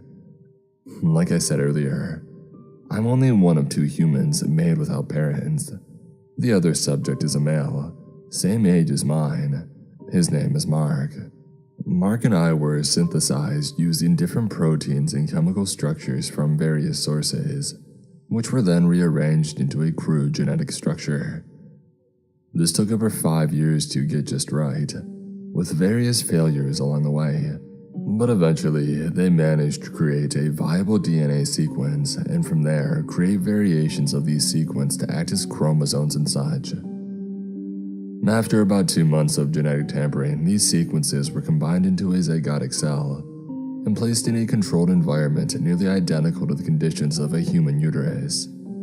Over the course of 11 months, the fetuses began to grow. On May 8th, 2001, the first began to move on its own, and on July 14th, 2004, the first child was successfully removed from the controlled environment. It was indiscernible from a regular human infant, born under regular conditions. The only difference was an extended pregnancy due to the nature of the conception. These scientists, from what I hear, reacted like they had just created the first nuclear weapon. They had worked 5 years at trying to create a zygote from scratch, and another 11 trying to incubate it, and their labor had finally paid off. Mark was the firstborn, I was the second. It only took about 15 months for me because by then, they had all the steps figured out from the first time. I was born on October 21st, 2005. Our early years were nothing eventful. We were named by the head researcher. Mark was named after the scientist's late son, who died in a car crash just 8 days after his 19th birthday. I received the name Lucy because the scientist in question had always been fond of the Peanuts comics by Charles Schulz, and wanted to honor him by naming a scientific marvel after one of his characters. We led the lives of normal human children, except we had 4 scientists watching us instead of moms and dads. We were raised in 2 separate apartments with 2 scientists each looking after us. Another thing, our skin was pale white. Not a tan peach color like normal white skin, but actually white, like paper. They would rotate positions once a month. Now that that's out of the way, let me begin by saying the rest of this story isn't for the faint of heart, or those who are triggered easily. The next set of journal entries takes place from June 2017 to November 2019. By this time, Mark and I had become very close friends, mostly due to our similar origins. He wasn't a brother but more of a significant other, a soulmate. This sounds weird, I know, but there isn't a better way to describe our relationship. We genuinely loved and appreciated each other. We didn't know that at the time as we were still very young, but we just couldn't stop thinking about each other. The scientists seemed to enjoy our little relationship. They found it adorable and heartwarming to see Mark and I bonding with each other. This, however, wasn't the case for every scientist. One scientist in particular, a woman in her 40s named Jacqueline, but Mark and I called her the Mosquito Woman because of how much she poked and prodded into our lives despite our protest. She didn't approve of any of the decisions made by the scientists. She was very easy to anger and very opinionated about the experiment. We all thought she was just a jerk, but this ran deep and nobody knew it. On an uneventful evening in June of 2018, I was at his home. Like I said, we were raised right next door to each other in large, furnished apartments. It was getting late and I decided to tell my observers that I wanted to head home. We gave quick goodbyes and then parted ways for the night. Recently, we had been given phones to text each other with. However, every app except texting and calling was locked out. I texted Mark at about 10:30, telling him that I was bored to tears. He sent a message back, suggesting that we spy on our owners. Being the innocent little twins we were at the time, I agreed. I waited until 1 a.m. and then slowly crept out of my room and towards the room of Dr. Smith, my male observer. We were each given male and female observers to simulate parents, and I leaned against the door, pressing my ear up to it. Inside, I could hear him typing away at his laptop as usual. After a while, the constant clack, clack, clack of keys on a keyboard got boring to me. I crept over to Dr. Lincoln's room. She was fast asleep, making a sound like an idling diesel truck. I softly giggled to myself and crept back to my room. I then texted Mark and asked of his progress. He didn't respond. Must have fallen asleep, I thought to myself. The next few nights came and went, and then I went to see Mark again. He greeted me, although he was noticeably jittery. He seemed worried, and I asked him about it, and he kept brushing it off. What really got my attention was normally when Miss Mosquito came out to check on him, he was noticeably a lot more nervous around her. I asked him, and once again, he ignored my questions. A few days later, a new scientist joined the research group. She was as kind and supportive as somebody could be. Her name was Dr. Miller, but she let me and Mark call her by her first name, Jane. Jane was a tall Korean woman about 32. She acted less like an observing scientist, and more like a caring mother. She was fluent in English, albeit with a bit of an accent. As you could probably tell, I couldn't hold back my excitement when she was assigned to me as my female observer. I ran up and hugged her, and she smiled and did the same. About a week later, Mark and I met up again. Mark was in rough shape now. There was a small discoloration on his left arm. Jane looked carefully at it, and he started sobbing before closing the door on us. I curiously texted him that night, and finally I learned what had happened to him. It had all started the night that we had spied on our caretakers. At the time, he had had the mosquito. He never expected that innocent game could go so awry. He had eavesdropped on his caretaker talking to another researcher, Dr. Smith, who we jokingly called the Wasp, for the same reason as the mosquito. What he heard that night shook his whole world. I don't know how much longer I can take watching him. Calm down, Jackie. Calm down. They're telling me to watch an abomination that they cooked up in a lab. If they want to study it, just put it in a cage. You and I both know that's not good for their mental health. The heck with their mental health. They're not even human. They're just as human as you and I. BS. All BS. That thing is not a human. It's a thing they cooked up in a lab. Sure, they made it, but it's human. A powerful slap is heard. Then you're no better than the people who made those godforsaken things. I'm sick and tired of the scientists here looking at that thing like it's human. It's not. It's unholy. Unholy. Are you aware of what your job is? You're a scientist, for God's sake. Even I have boundaries, and that thing is not a godly creature. I can't believe you. Then don't. Get the heck out of here. Have you lost your mind? We're in this together. We're a part of the same team. If you're not on board, why are you even here? I'm here because I'm stopping this right where it is. What happened after, judging by the sounds, was a fight. Furniture was broken, and it ended with Dr. Smith on the floor, sprawled out. Mark broke down in tears. Jacqueline came out of the room and picked him up by his neck, saying how he should have never been created. He managed to break free and run off, but then Jacqueline chased Mark down before stabbing him 4 times and throwing him out behind the building in a garbage bag. He came back inside and treated his wounds. Jacqueline managed to convince the rest of the team that Smith had tried to hang himself, and Mark ran away. She'd even planted evidence. Since he was a child, none of the team believed him. I was furious and I was horrified. After Jacqueline found Mark in his room, she began a 4-week-long cycle of physical and verbal abuse, and nobody said a thing.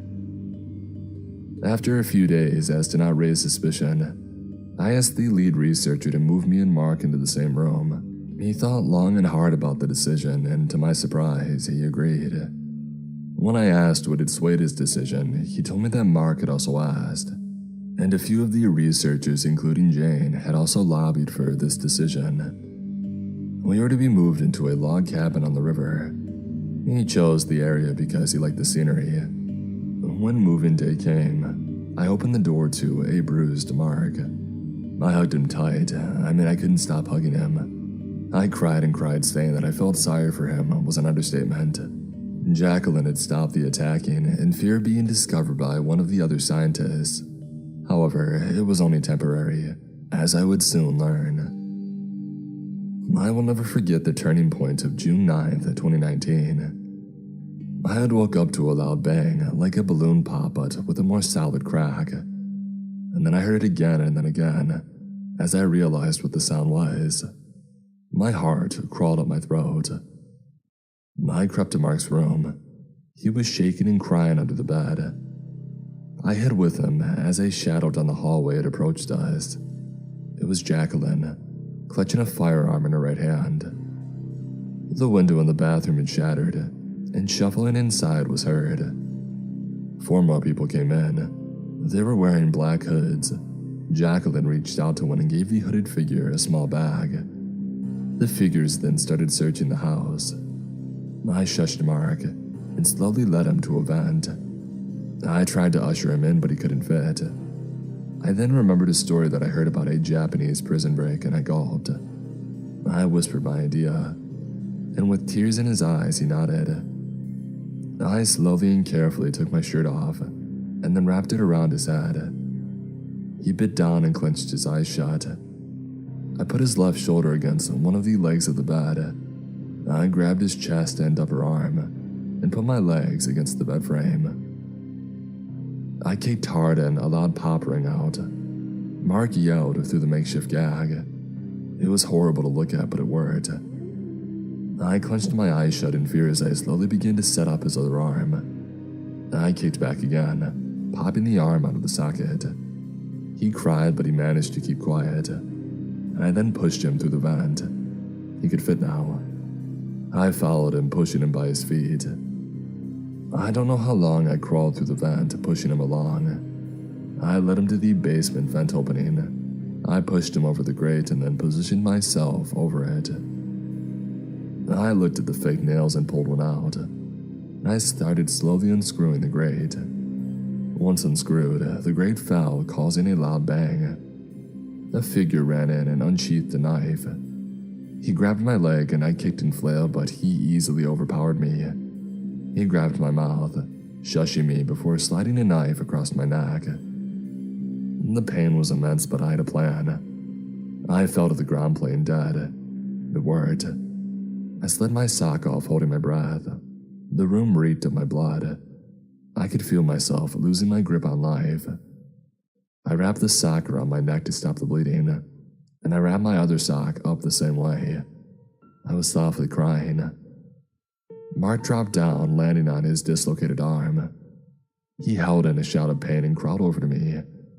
He put his arms out and then slowly pushed the joints back in. He groaned through clenched teeth, before weakly crawling over to me. He held my neck to help with the wound.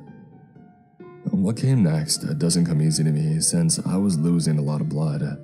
I remember him smashing the basement window and practically throwing me out. I remember weakly telling him not to call 911 and to call Jane instead. He nodded and told her to bring a baseball bat, telling her that we had been attacked. I blacked out a bit after that. I woke up in a white room, my neck wound sealed shut with hidden stitches. I could hardly breathe without coughing. I felt like the wind had just been knocked out of me. I was a bloody, crying mess. Mark lay next to me in a separate bed. He was asleep and I saw the door handle twist and Jane walked in. He was crying and he hugged me tight.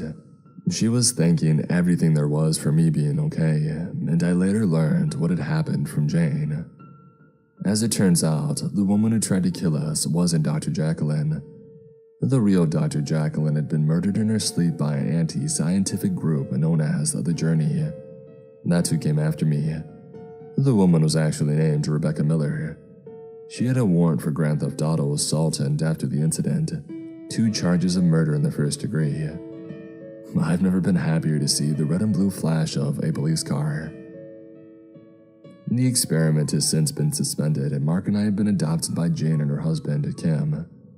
They're the greatest parents that I could have asked for.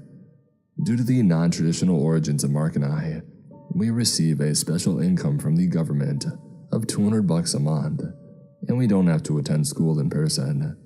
Instead, we are enrolled in an online course. I still have the scar on my neck and I cry every time I think about it. Mark has grown up to be a supportive, gentle person whom I love dearly. Now I know this probably isn't the story that you expected. You probably thought it was something about a killer robot or a crazy genetic abomination that took out anything that moves. But I'm here to tell you that we don't need tales of the supernatural or the paranormal to frighten your children at night. The scariest things that we can ever overcome are ourselves.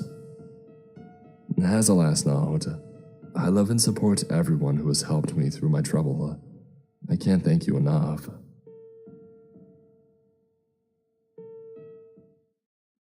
I'd like to thank HelloFresh for being a continued sponsor of Creepscast. In case you guys haven't heard, HelloFresh is America's #1 meal kit, providing farm-fresh, pre-portioned ingredients and seasonal recipes that get delivered right to your doorstep. It makes home cooking easy, fun, and affordable. I've been loving my HelloFresh subscription. My favorite part is that you can pick what you're in the mood for from their 50 different weekly options. You can even skip weeks when you need to, change delivery dates, or update your preferences all in the convenient HelloFresh app. And on top of that, Green Chef is now owned by HelloFresh, and with a wider array of meal plans to choose from, there's something for everyone. I mean, a couple of nights ago I whipped up some creamy pesto chicken that they had sent, and I'm not kidding you guys when I say it tasted like restaurant quality. It's awesome that it's so affordable and delicious to boot. Go to HelloFresh.com/MrCreep16 and use code MrCreep16 for up to 16 free meals and 3 free gifts. Again, that's hellofresh.com/MrCreep16. Use code MrCreep16 for up to 16 free meals and 3 free gifts. Thanks again to HelloFresh, America's #1 meal kit. What We Found Underneath Berlin, written by C. Farlow 7. I'm a World War II historian. I served in the United States Air Force as an F-16 pilot in the 149th Fighter Wing in San Antonio.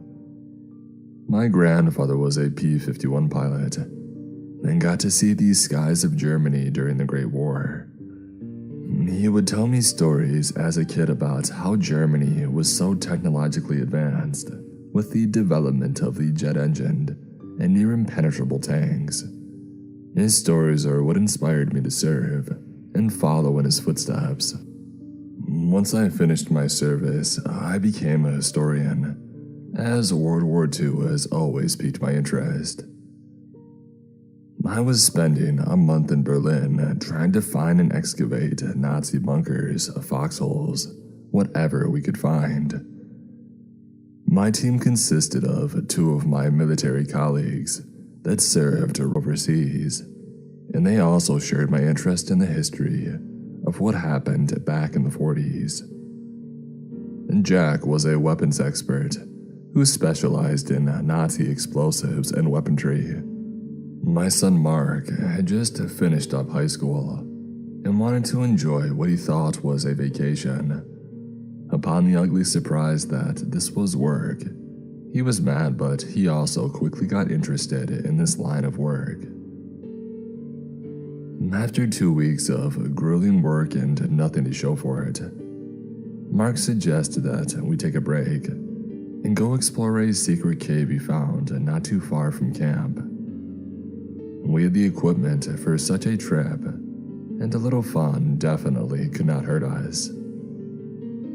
The next day, we got all of our equipment together, and we prepared for our cave expedition. For whatever reason, I was slightly unnerved as I tried to look up this cave, and I couldn't find anything on it. It was as if it didn't exist. I just brushed this off as thinking the locals have just missed a spot, and we left for the cave with Mark leading us. We traveled to what looked like a boulder in the middle of a forest, and Mark said that we were there. Everyone and I were looking at him in confusion, but he laughed and moved a big chip of the boulder away, and a giant cavity opened up under us. The first thing that I noticed was how dark it really was. The cave looked like it didn't have a bottom to it. Sam grabbed a flare from his backpack and dropped it down the hole. Surprisingly, it didn't drop too far until it hit the bottom. It looked around 30 feet deep in total. We got our rope ready, and we went down into the cave. Once further down, we could go left or right. We played rock, paper, scissors, and the winner got to choose. I have never lost a game of rock, paper, scissors, so I chose right. I deeply regretted this decision, as the cave soon sloped downwards at an alarming rate. It was rough, but not bad enough for us to turn around. After about an hour of descending, we started hearing this strange, metallic, clanking noise. Once we heard the noise, we all stopped, our hearts almost beating out of our chest as we thought, what could it be? We continued advancing, noticing the noise was in a stationary position. As we went deeper, it got louder. We kept continuing on deeper into the cave, and we were starting to see man-made marks on the wall, as if someone with a pickaxe had just went at it. This was later confirmed as we found a pickaxe head covered in rust.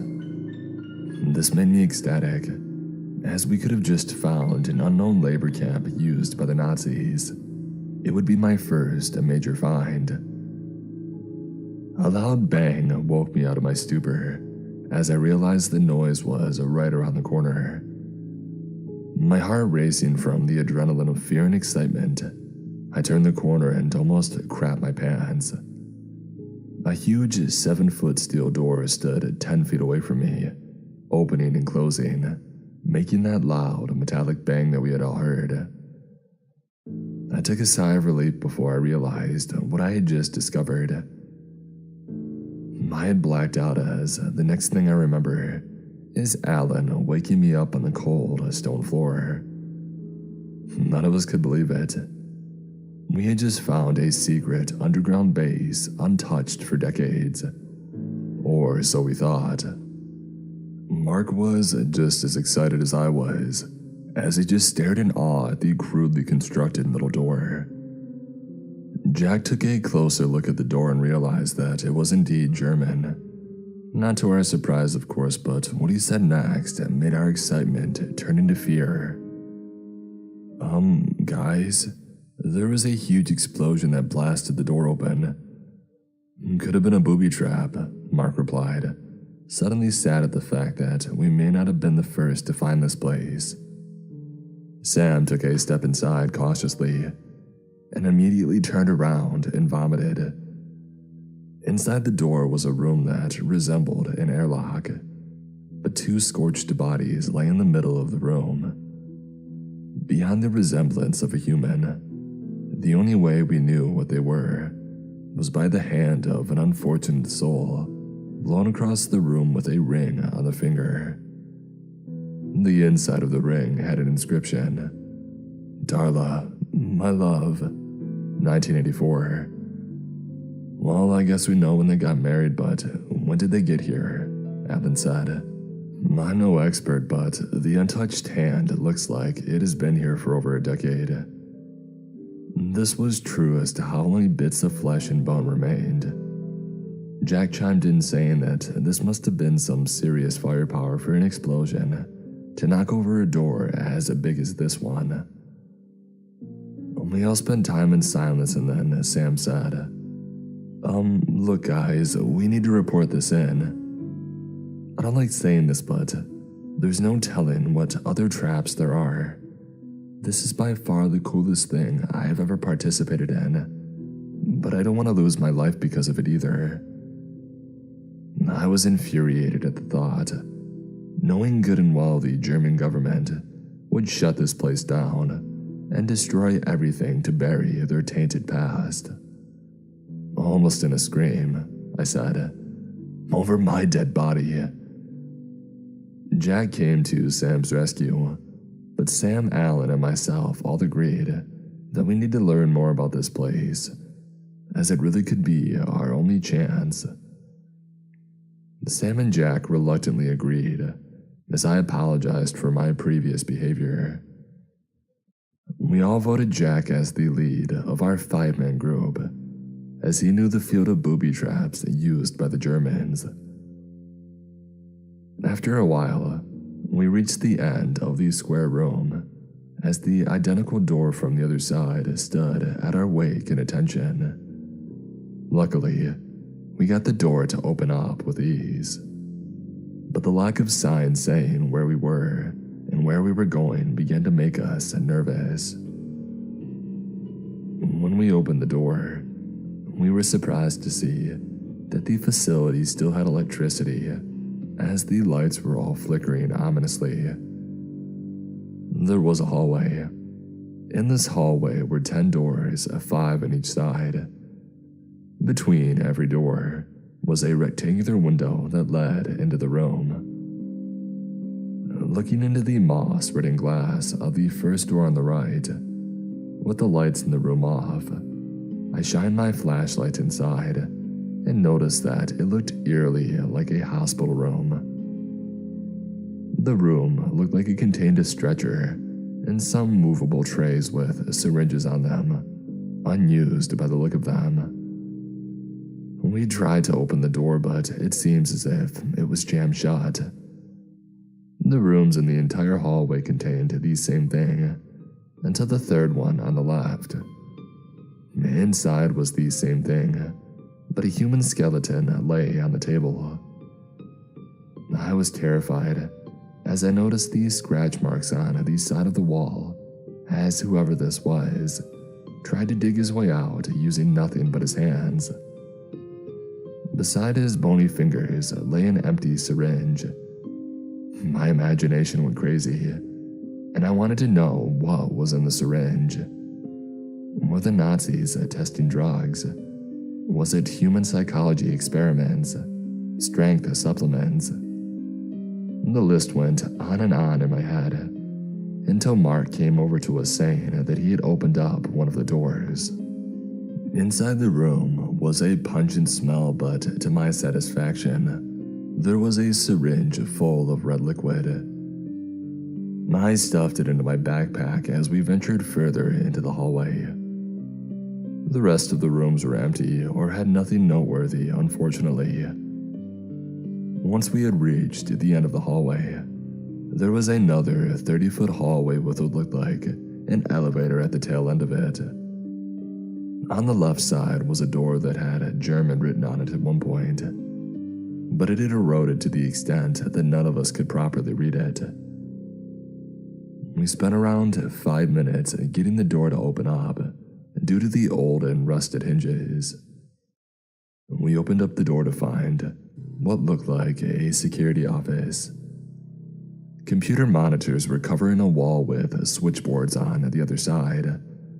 We were also welcomed to the sight of 3 skeleton remains of what seemed to be these security guards. I quickly identified them as SS officers by their uniform, but each had one thing in common: a gaping hole in each one of their skulls. Alan calmly stated, "Well, I guess we know how they died. Either they did it to themselves or somebody got to them." We decided on the former because there was no sign of a struggle. But hey, none of us were forensic scientists, so it's honestly still up for debate. After a long moment of silence, we weighed the pros and cons of leaving this forsaken base and never returning. Alan, Sam, Jack, and I have seen some things that no man should ever see, as we had all served in the military. But this made all of our past experiences feel like childhood memories. We were starting to leave until Mark realized that the elevator had collapsed many years ago, and we could take the ladder down or up to see what the main reason for this base was. After some thought, we realized the opportunity that we almost wasted, and we all decided to go further into the dark abyss.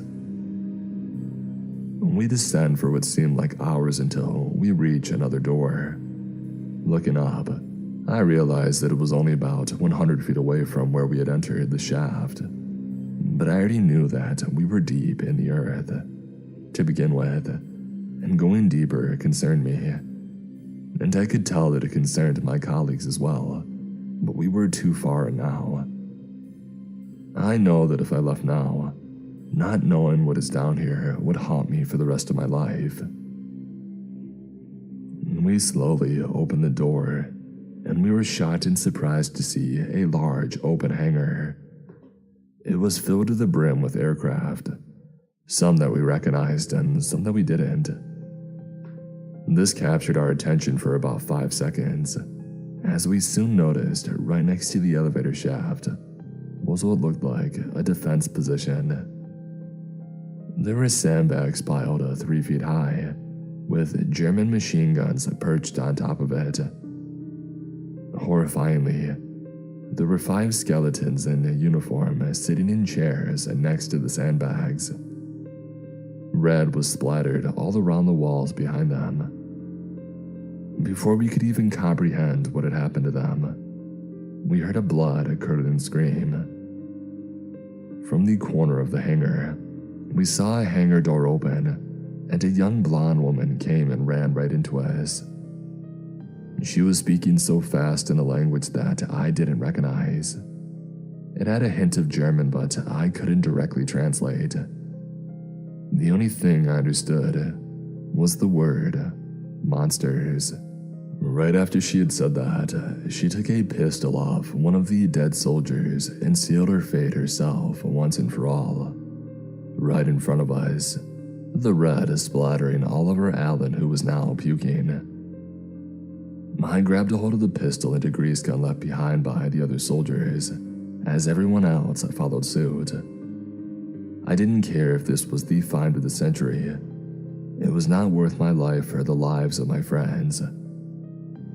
At this point, we all silently agreed to return to the surface and report this all to the authorities. I turned around to take one last glance at the marvelous architecture and then engineering feat when out of the door where the girl ran from came two soldiers dressed in World War II SS uniforms. Only they didn't care about us, or even notice us for that matter.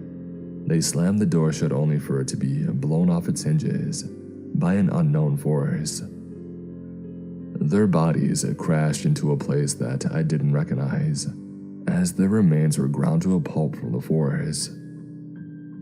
I stared in shock to see what could only be described as Satan himself. I can't even really put it into words. The creature, or whatever it was, stood at least 8 feet tall, had horns sharp enough to penetrate anything, scaled skin, and red eyes that could literally penetrate your soul. I was frozen in fear as the creature looked my way. For it felt like hours we were in a staring contest until the creature gave up and went back into the hallway. Relieved that my pants were still dry, I noticed that I was the only one left. The others must have fled and climbed back up the shaft. I followed, and while climbing the shaft, I was almost hit by a body that was unrecognizable to me. It screamed as it fell into what seemed like a bottomless pit. I heard Sam and Jack scream, and I climbed up the ladder as fast as I could, and I saw Jack and Alan in hand-to-hand combat with what I could only describe as zombies. My first thought was, oh, of course, Nazi zombies are finally real. But this thought soon passed me as I noticed Sam on the ground next to a pool of blood. His face looked pale as the veins in his body bulged and slowly turned a tint of purple. As if he was in immense pain, he was screaming and writhing until he grabbed the pistol that he had taken earlier, and he took his own life as well. The sound from the explosion brought me back to reality, as I noticed about 20 zombies running full speed towards me.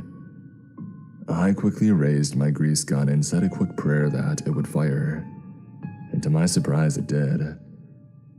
I aimed for the head as what popular horror culture teaches us, but I missed a couple of shots and hit them in the torso, and it seemed like that did the trick as well. I emptied my clip as Alan, Jack, Mark, and myself all take a breath and inspect our handiwork. We counted 48, including the one that fell in the shaft. "Where the heck did they come from? I thought we already checked this hallway," said Mark. Jack said somberly, "I don't know, nor do I care. Just someone help me take Sam back home." Alan, being the strongest of us all, grabbed the body of our now dead comrade and we jogged toward the exit. When we reached the airlock and found the door that was broken shut and locked, a light came on in the room, illuminating 4 soldiers in uniform and what looked to be an officer. "English? No, American," replied Mark. "Ah, so I see you found your way into one of the 4 Reich strongholds. Very interesting seeing as how we had to dispose of the 2 so-called YouTubers. But we cannot let you go for obvious reasons." I piped in saying that people know where we are, and that the US government had been tracking us, hoping that he wouldn't catch my bluff. He disregarded what I said and then he said, "Claus, give our guests a tour of the facility. The older one might find it very fascinating, as he only explored the abandoned part of the base. Let us fix our bridge and then take them on a VIP tour." My son Alan, Jack, and the corpse of Sam are now locked inside the airlock. We can hear screaming and gunfire. "Someone please send help. Send the whole United States frickin' Marines. The Nazis have opened up a portal to hell, and they are negotiating with the devil. God help us all."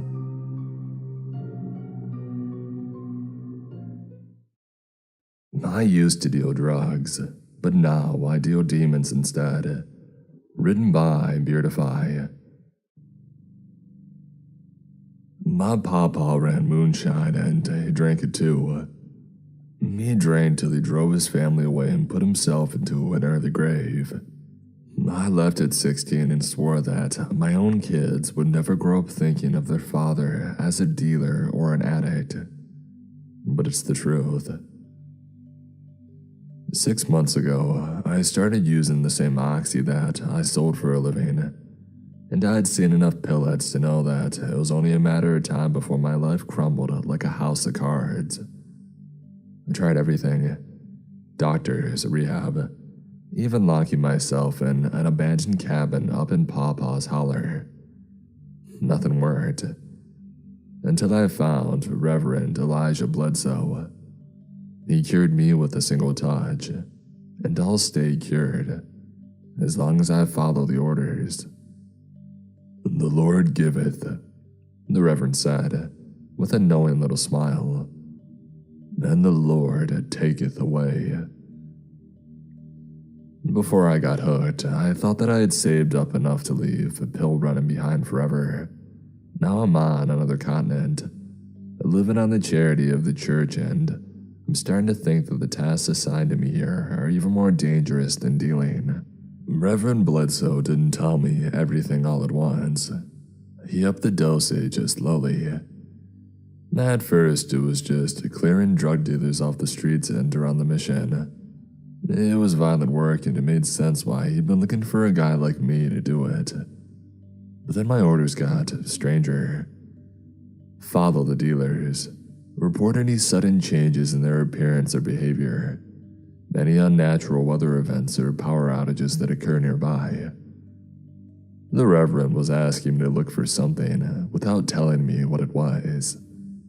By the time that I finally found out, it was already too late. I had just finished giving my report to the Reverend in his study, a bunker-like room in the basement of the mission that looked like it had been built to survive a nuclear war. Bledsoe had added a Turkish carpet, wood furniture, bookshelves, and warm golden lamps, but they didn't take much away from the grimness of the place. Reverend Bledsoe took his personal Bible from the inner pocket of his suit.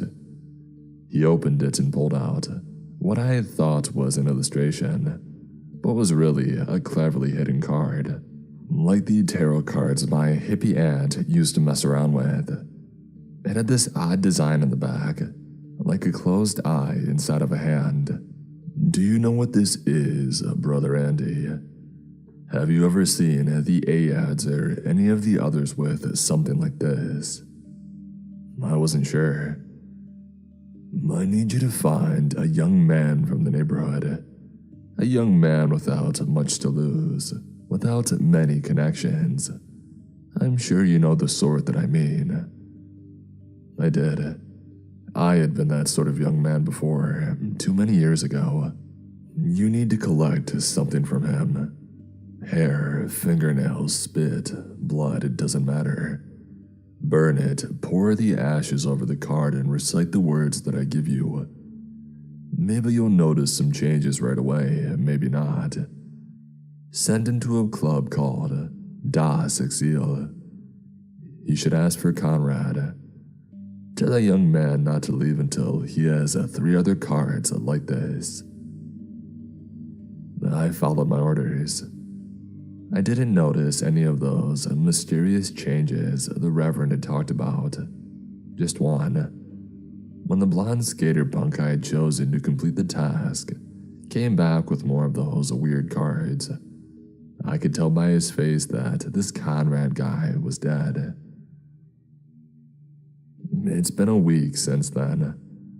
I hoped to put all that strangeness behind me, but yesterday night, Reverend Bledsoe called me back down to his study. I need you to make an exchange for me. The Reverend placed the 3 cards I had retrieved into an envelope. You'll receive 3, just like it. Check them carefully. The cards felt heavy in my hand. like their menace gave them extra weight. I stood to go. "Oh, and Brother Andy." Bledsoe grabbed my arm. "If the opportunity should arise to leave with all 6 cards, take it." Reverend Bledsoe forced me to take a paper map, one of those fold-out things for tourists. I felt like a fool trying to read the soggy thing beneath the streetlights in the late March rain, but it was my only option. Ever since I started carrying the Reverend's envelope, my phone had started acting all buggy, and that wasn't all. Occasionally, nearby lights would flicker or even go out, like some great darkness was walking with me through the rainy night. The Reverend's map led me to a rundown warehouse district, the kind of place where the only living things were weeds and stray cats. At least we wouldn't be disturbed, I hoped. Delivery warehouse, side door B. It swung open as soon as I got close. Stepping into the huge, empty space was like stepping into the belly of some monstrous sea creature. 3 men stood behind a table. A single red candle was the only source of light. It made me think crazily of ambushes, night vision goggles, knives in the dark. I sauntered up to the table with confidence that I didn't feel, and I laid down my envelope. Without a word, the man on the other side reached inside of his jacket, and my hand instinctively reached for the pistol that I no longer carried. He took out an identical envelope and passed it across the table to me. It held 3 cards like the one that the Reverend had given me. I gasped when the man across the table took the cards that I had given him and passed them one by one through the flame of the candle. They should have burned, but they didn't. He bent them, tore at them, but they were completely unharmed. It was some kind of test. I frowned and did the same with the cards that the stranger had given me. As each card passed through the flame, I heard something in my head, a kind of excited whispering, like something caged that was eager to get free. I stuffed the cards back in their envelope as quickly as possible, and that should have been it. Just like so many deals in rest stops and parking lots all up and down the I-75 back in the USA, wordless goodbye, see you never. Gunfire shattered the silence. Red stains bloomed like flowers on the yellow, soaked shirt of the man across the table. I hit the ground as more shots rang out. Something slammed into the table. The candle went out. I crawled behind some shelves, and the stranger's ragged breathing and the running footsteps of our attackers was ringing in my ears. The stranger was dying. That much was clear, but he wasn't going quietly. He whispered something under his breath, over and over in a language that I didn't understand. Biezaliel, Biezaliel. Gusts of cold, dusty wind began to blow toward the dying man behind me, but I was too busy trying to stay alive to worry about the weird indoor weather. I kept moving on my hands and knees toward where I hoped the wall would be. I was crawling blind through a maze of broken wooden pallets, cardboard boxes, disused equipment. When 5 flashlights lit up behind me, I knew that I was screwed. The brilliant beams of light were military grade, and in their glow, I could see that I had been scrambling in the wrong direction. The wall with its emergency door was too far away. I would never make it without being seen, and if I ran, they would gun me down for sure. I thought of Lee, the look on his face the first time that I took him fishing. and then Amber eating a huge plate of pasta at the kitchen table after a track meet. So many memories, and here I was, about to lose them forever. But the attackers weren't looking in my direction at all. Their flashlights were fixed on the spot where the stranger had fallen. The darkness there was thicker. It seemed to drink up their light. The Reverend had preached about the pillar of fire in the book of Exodus, but this was a pillar of shadow, and the bullet-ridden stranger was moving inside of it. He rose jerkily, unnaturally to his feet, almost like a human-sized puppet. I wondered what was pulling his strings. He shouldn't have been able to crawl so fast, not after 3 shots to the chest, and the darkness shouldn't have moved with him. The glow of the nearest attacker's flashlight disappeared into it. Panicked gunshots, a scream, and then nothing. The other attackers trained their beams on the moving darkness with no effect. The thing inside was coming for them, one by one, and when it was done, I could see its handiwork in the wild, rolling beam of a fallen flashlight. These men had been trying to kill me just seconds ago, but I still felt sick when I saw how they had been twisted. They were bent and broken until not one limb faced in the right direction. Their shrieks finally got me moving. Just when I was about to sprint for the door, I heard Reverend Bledsoe's voice. "If the opportunity should arise to leave with all 6 cards, take it." The flashlight on the floor continued to spin, casting freakish shadows through the huge warehouse. I caught a glimpse of the knocked-over table, the snuffed-out candle, and the plain-looking envelope beside it. There was a burst of sound, something scrambling unnaturally fast on all 4s off to my left. I grabbed the rolling flashlight and ran for the fallen table. A wall of night stepped between me and it. The light in my hand had lit up the warehouse in front of me, but suddenly, I could barely make out shadows a few feet ahead. Cool fingers came out of those shadows. They wrapped around my forearm and snapped it like a twig, and I knew they wouldn't stop there. I could feel their excitement, their eagerness to mangle me more. I couldn't see the stranger's face, but I aimed for where it should have been and stabbed forward with the flashlight. Beelzebub, I cried out, not knowing why. A shriek pierced the darkness and I passed through it. I threw the flashlight as far as I could. 2 fast, crawling steps chased after it as I crept through the pitch-black warehouse toward the door. My shin slammed against the table. The stranger's envelope. I felt around on the concrete floor until I grabbed a hold of it.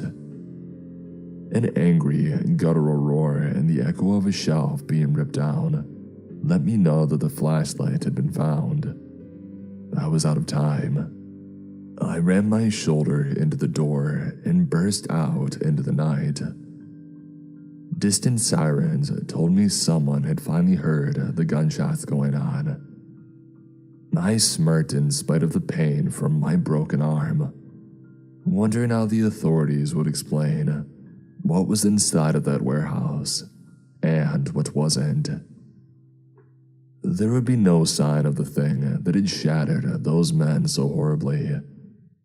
I knew that because, as I staggered back toward the mission, I took one last look over my shoulder. The stranger, or the thing inside the stranger, stepped out through the delivery door. Its movements were much less jerky now, more natural. It snapped its twisted neck casually back into place and closed its suit jacket over the bloodstains on its shirt. Its eyes met mine, and for a second, they were no longer the sad brown eyes of the stranger from across the table. They were the color of ink, with pupils as white as an arc welder's flame. The next thing that I remember, I was pushing my face off of the wet, nasty sidewalk with only one working arm. I had fainted. The thing wearing this stranger's skin walked calmly away in the opposite direction, laughing to itself, laughing like a condemned man finally set free. The streetlights above it flickered out, one by one, as it passed.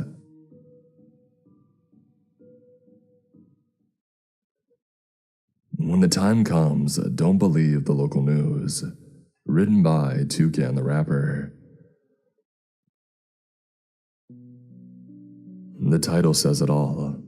I don't care what the doctors, teachers, police, my parents, or anyone else in this crazy town says. There's no such thing as spontaneous human malnutrition. And come on, you probably haven't even heard of it.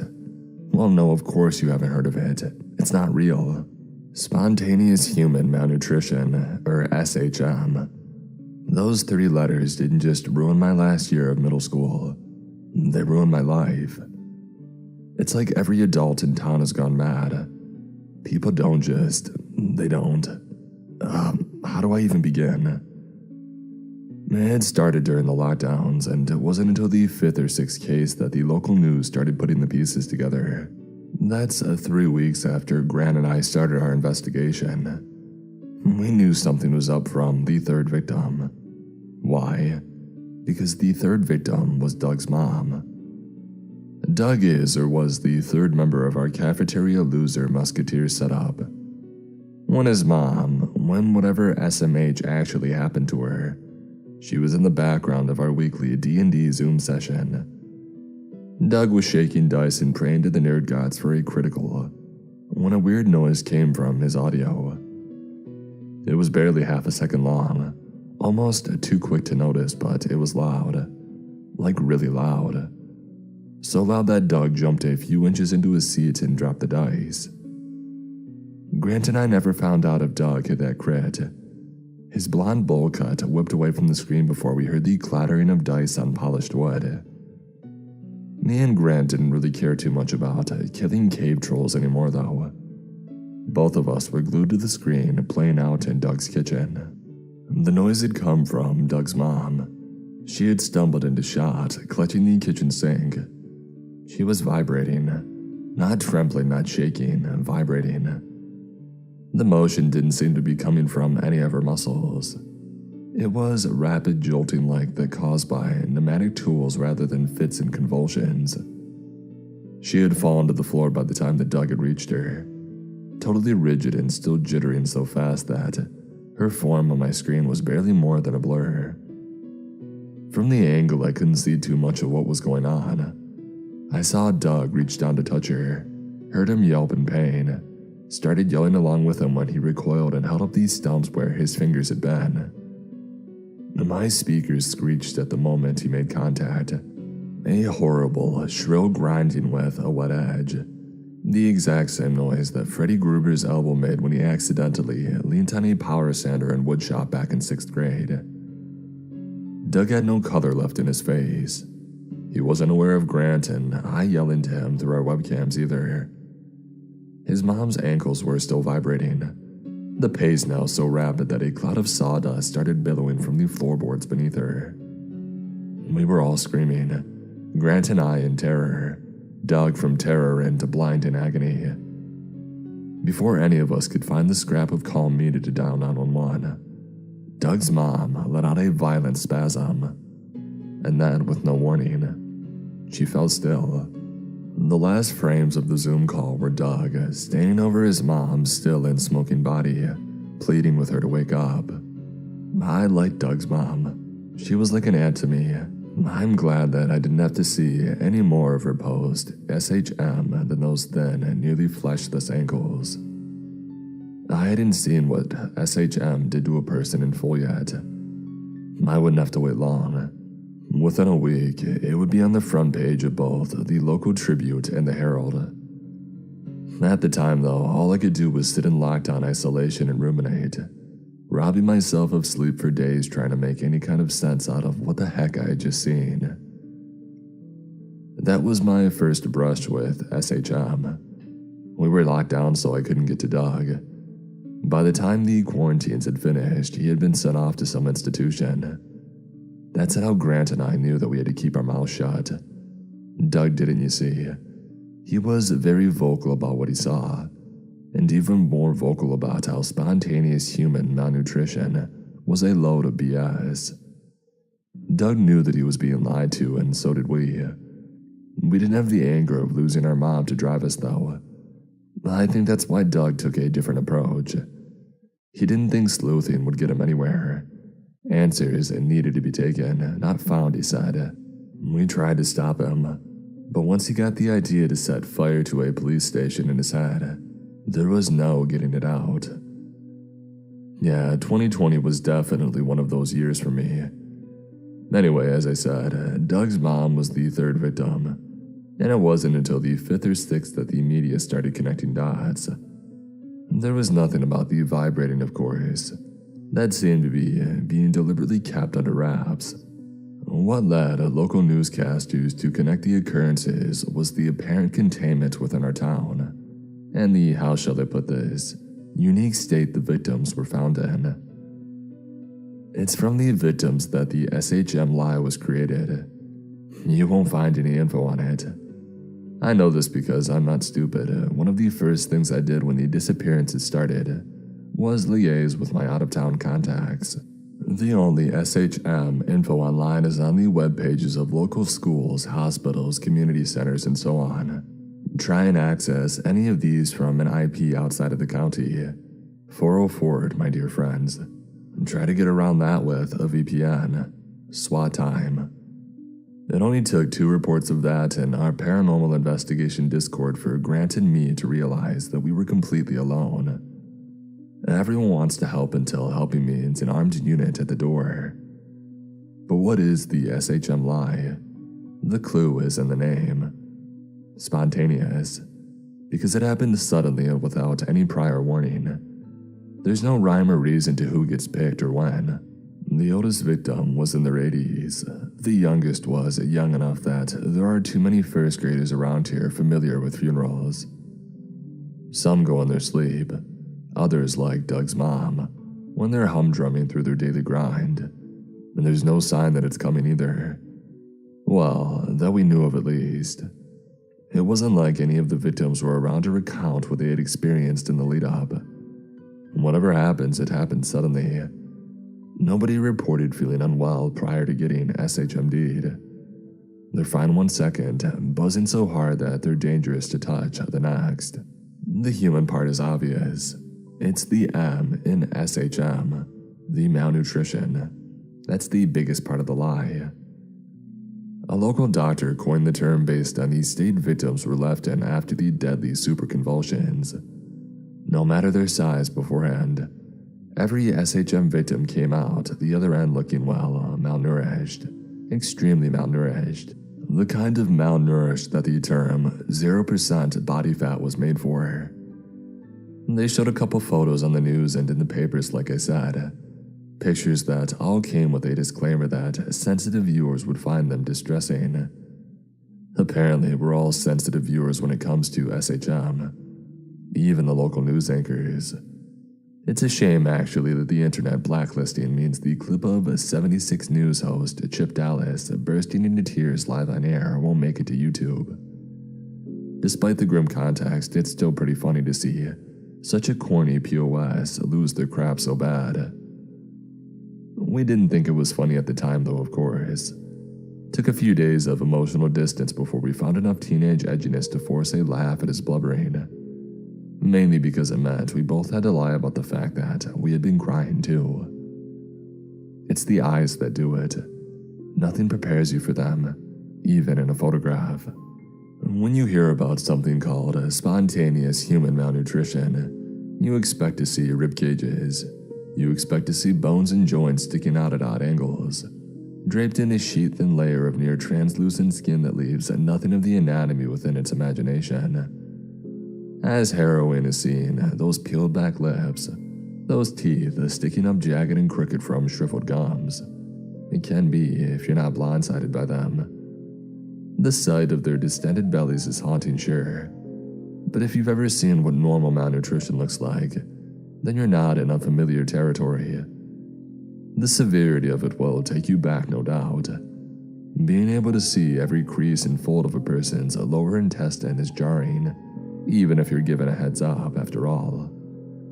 Despite your shock, though, these things won't create any kind of cognitive dissonance for you. They're about on par with what your brain will conjure when you read the phrase, "died of starvation." The eyes, though. No amount of disclaimers or warnings could prep you enough for the eyes. The first thing off was the look of the face surrounding them. Every single SHM victim I've seen had the same expression. Terror, complete and utter terror. All of them died screaming. The eyeballs themselves are far, far worse, though. Unnatural.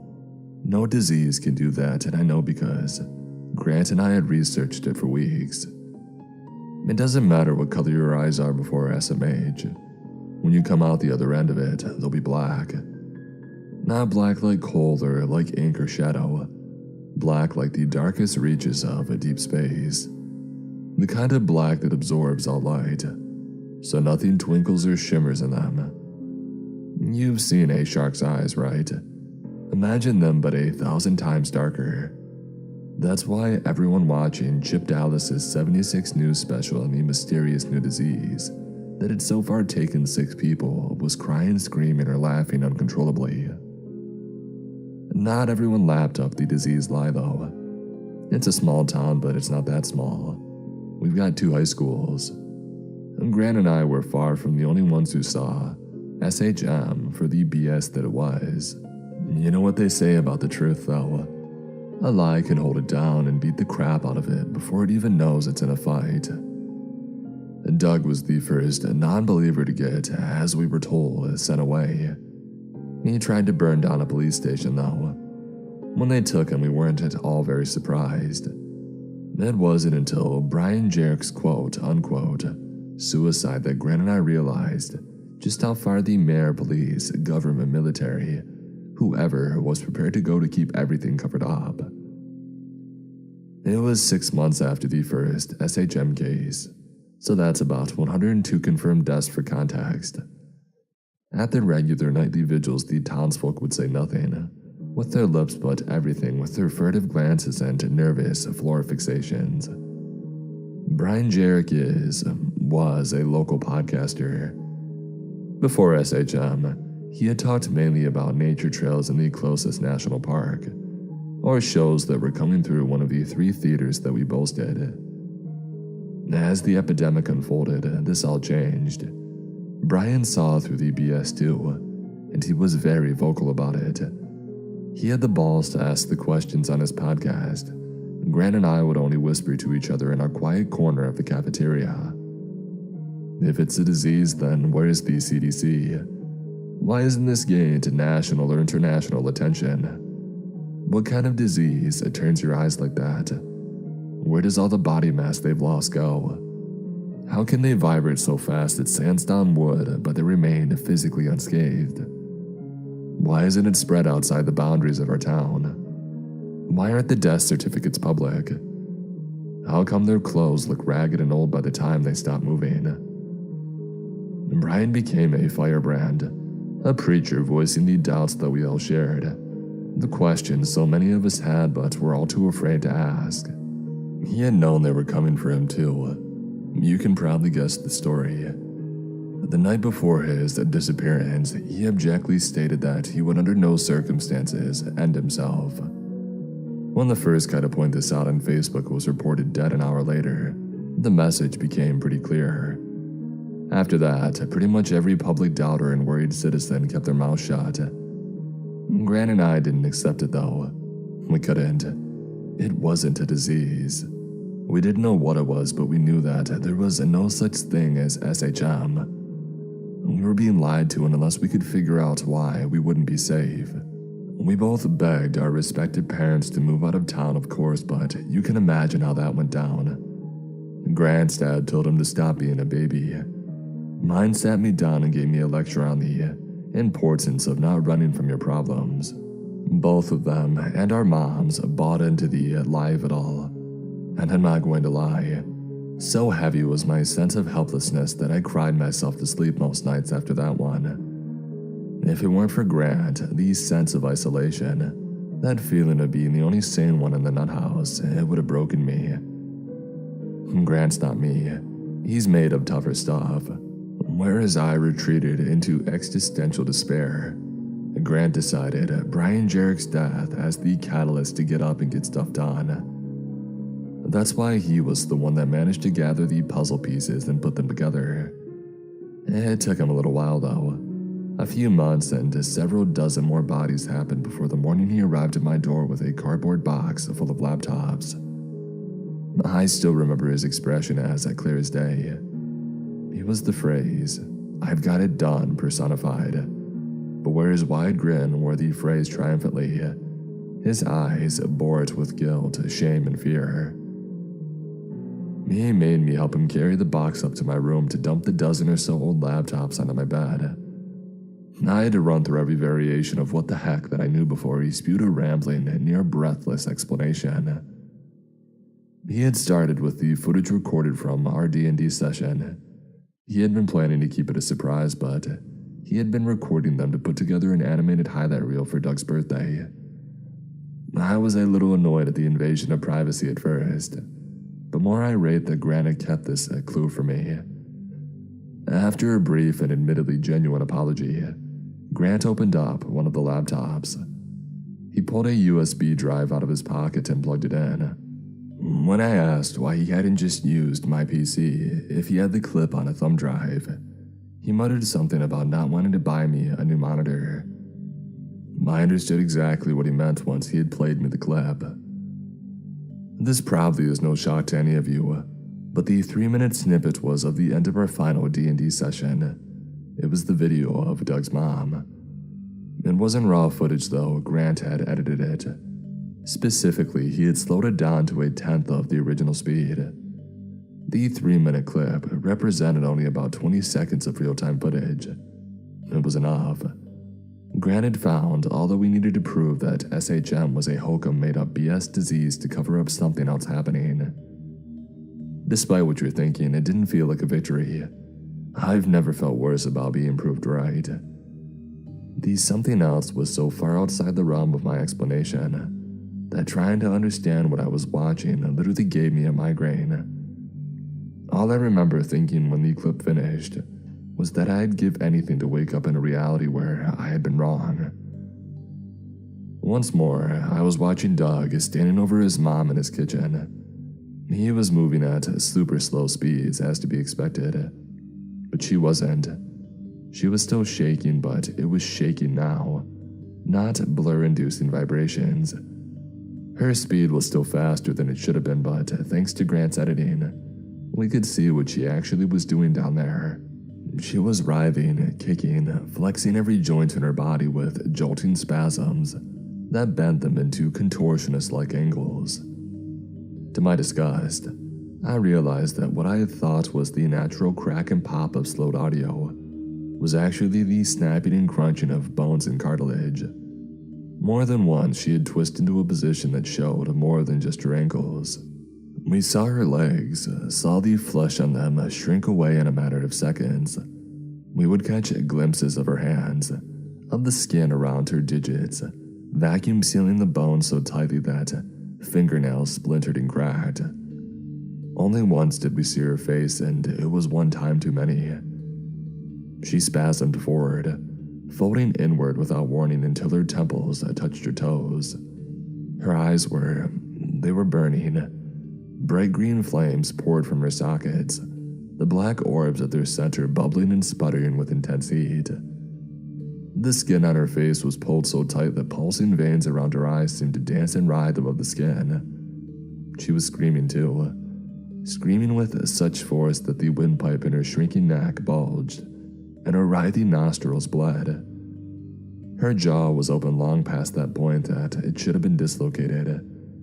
That's when I realized what the weird audio spike had been, when I had seen the footage months earlier, when it was live and at normal speed. It was Doug's mom's screams, sped up so fast they sounded like microphone feedback. With the footage slowed down, it was clearly audible. Garbled and distorted, sure, but there was no mistaking the stretched, tinny shrieks cascading from the laptop speaker. It wasn't a scream of fear, but of pain. Unrestrained, unreserved agony. It was when Doug started to bend over in super slow motion that my stomach had dropped. I remembered his fingers, the power sander sound that reminded me of Freddy Gruber's elbow in 6th grade. With the footage slowed, Doug's attempts to save his mother sounded nothing like a power sander. It sounded like lightning. The moment the tips of his fingers were within 6 or so inches of the top of her head, there was an almighty crack. A booming thunder so loud that the speakers screamed for a few seconds before falling silent.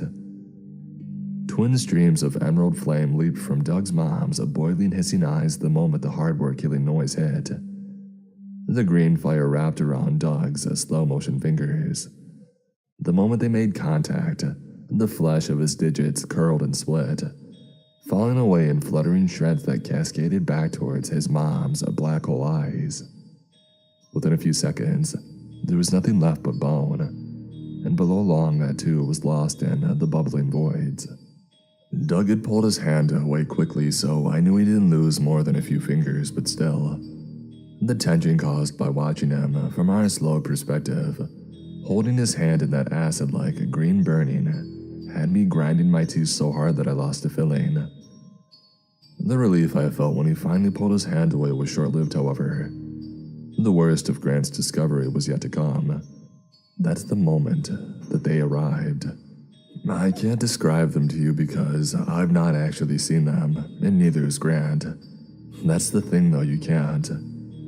The way you can't see them though, that I can describe really clear, even though thinking about it too long makes me so queasy that I nearly puke. I didn't notice them at first. They started small, 3 clusters of fuzzy darkness hovering at Doug's feet. Within a few frames, though, they were as tall as his knees and wider as he was. In other words, impossible to ignore. The panic writhing my breathing grew louder and louder as the 3 beings unfurled. Once materialized at their full height, they were easily 9 feet tall. The very peaks of the conical heads brushing the ceiling of Doug's mom's lofty rustic kitchen. At first I thought they were dark, shadowy, the same intense blackness that, SHM, left the eyes of every single victim. That's when Grant reached forward, paused the video and minimized the window. I stared at the generic desktop wallpaper, my jaw falling open and closed. I sputtered, trying to get words out.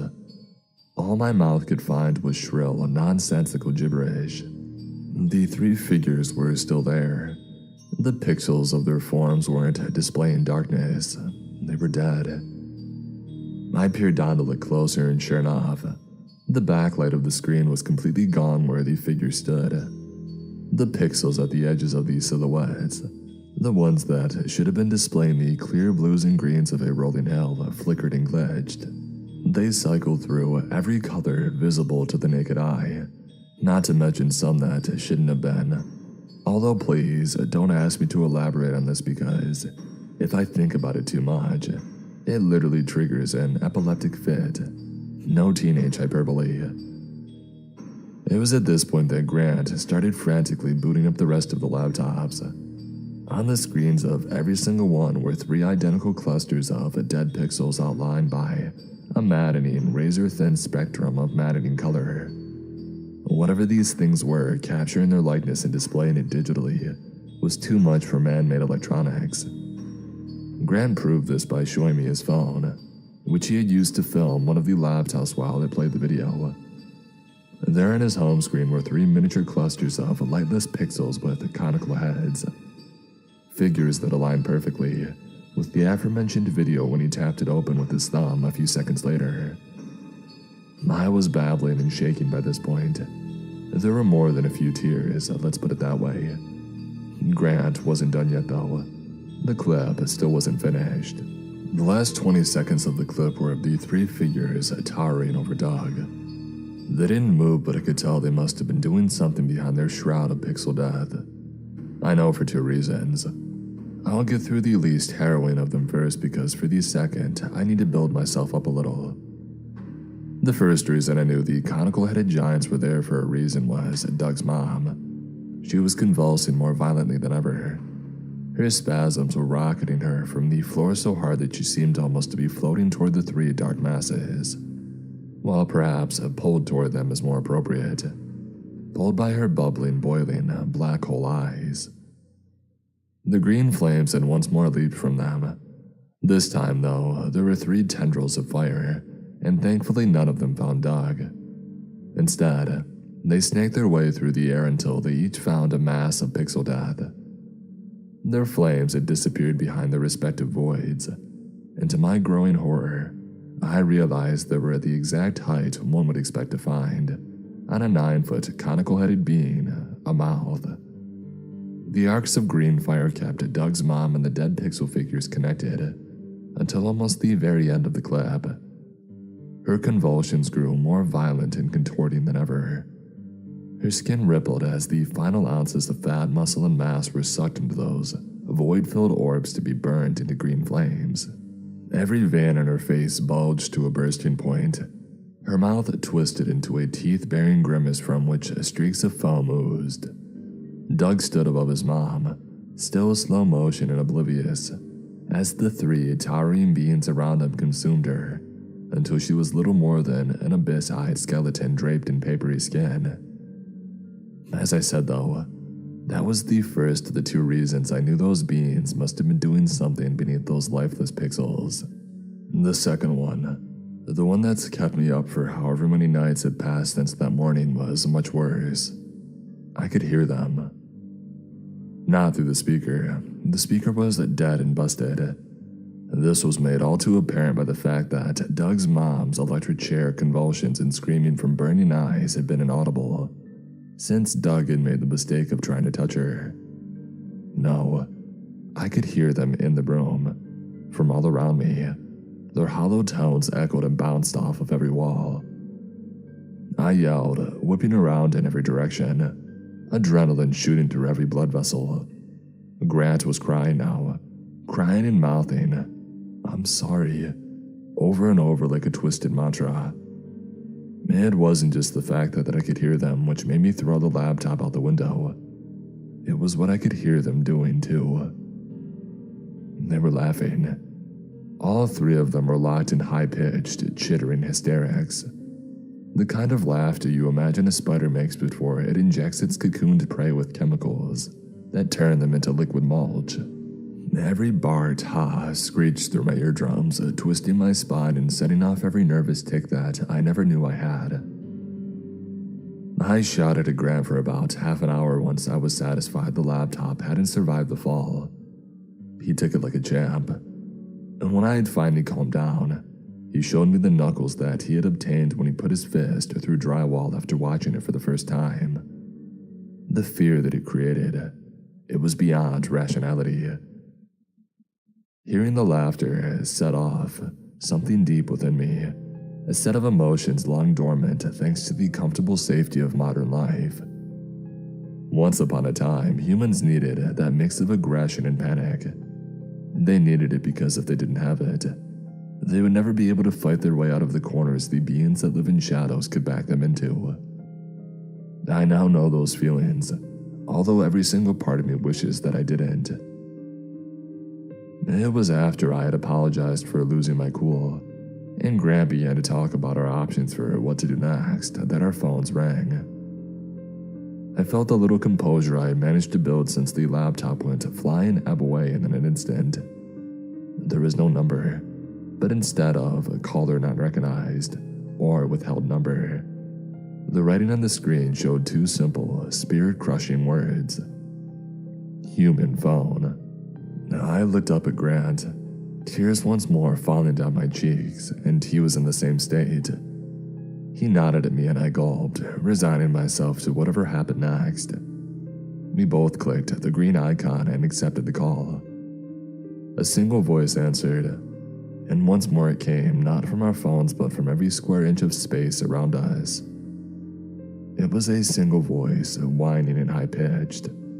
The syllables sounded not like organic speech, but like someone had stretched and manipulated audio of billions of people screaming until it became coherent language. Again, only 2 words, but they were enough for both Grant and I to get on our bikes and cycle as far away from my house as we possibly could. "Hello, boys." My folks were the ones who reported us missing. They found us hiding in our shack in the woods, that one we had naively believed our parents didn't know about. It was when we started to explain why we ran that stuff went sideways quickly. We had expected the cops not to believe us, and we never thought that they would place us under house arrest and cut both our houses off from the internet. We were both dumbfounded when they confiscated our phones and told us every device we owned was getting taken in for evidence. And we were real surprised when one of the cops punched Grant in the face and told us, in no uncertain terms, that just because we were kids didn't mean we couldn't get, and I quote, dealt with. When I found out about the bribe money to keep shut, I didn't know what I felt more, shocked at how much it was, or disgusted that my parents had accepted it. They don't believe me, by the way. They're upset that we tried to leave town at, and again I quote, but from my dad now, a time when the community needs to come together and not do anything to rock the boat. That was all a week ago, and I haven't slept since. I also haven't heard from Grant. I have been watching the news, though. 17 more have gone in the last 5 days. 17 more people burned away and consumed by whatever those things are. And our police, at the very least, are in on it, keeping it covered up. Not just keeping it covered up, but allowing it to happen. I know that it runs deeper, though, and it has to. What else would those scientists in hazmat suits keep showing up outside my house at night? Why else would a black van be parked across the street every morning, noon, and night? Why else would 3 police officers resign due to a conflict of conscience and die under mysterious circumstances the night afterward? Whatever is happening in my town, it's big and it's being kept quiet. Not only kept quiet, it's being allowed to happen. I stole my dad's work phone to post this, and I'm hoping that it gets out there, that it makes it past the blacklist that they've got in place. That's part of the reason I've admitted the name of where I actually live, though no doubt I have scrapers mining every search engine for it. I mean, come on, it probably won't work. But I'm plumb out of ideas and honestly, way beyond desperate at this point. This isn't a send help now post because the help is half the problem. This is so you can be on alert. If you get wind of anything that sounds even remotely like SHM, skip town, leave. Especially if you live in a pokey little cult-like quiet town like mine. I don't care what you think of your neighbors. Forget everything you know about your friends, your family. When stuff like this hits the fan, they will play along with the lie. As I've said, this doesn't seem to have spread beyond the town limits so far. Whatever those beings are they picked here as their hunting ground. They could move though, or there could be more of them. Who knows how many ghost towns and dwindling populations are actually whole communities being deliberately fed to these things. The US is a big place. You really think anyone would notice if Podunkville in some random county vanished slowly over a few years? Well, that's what's happening here, and nobody around me is trying to stop it. My parents, the news, the police, the mayor, everyone with any kind of authority are doing what they can to make sure that we sit tight and let it happen. There's no such thing as spontaneous human malnutrition. There never has been and there never will be. But because the idiots around me refuse to stop insisting otherwise, I'm going to get consumed by, no, screw it, screw the house arrest, I can't stay here. Those things know who I am and know where I am. They'll be coming for me sooner or later. House arrest, I don't even care. I've got nowhere to go but, Jesus Christ, that footage. Dying alone and starving in the forest would be much better than that. Dad, if you're reading this, I'm sorry. I don't want to know what it feels like to have eyes that burn like dying suns. I'm not going out the way that Doug's mom did. The way I know you're hiding from me that Grant already has done. I can't take this madness anymore, Dad. You know that I'm right about all of this. I'm sorry, I truly am. But you and I both need to accept that. It's not my fault you decided to fall down this rabbit hole. As for the rest of you, wish me luck. You might see me cycling through your town one day, who knows. I'm posting this and then I'm hitting the road. It's about an hour's journey between my house and the edge of town. If I can push it, I can make it before my dad and the cops realize what I've done. I'm taking a risk by posting this, I know, but that's the thing. There's always a chance that those things might reach me first. Heck, they might even be reading this right now. They've already proved they can mess with our phones. It wouldn't be a stretch if they were watching me type this right. No, I can't think like that. Gotta focus.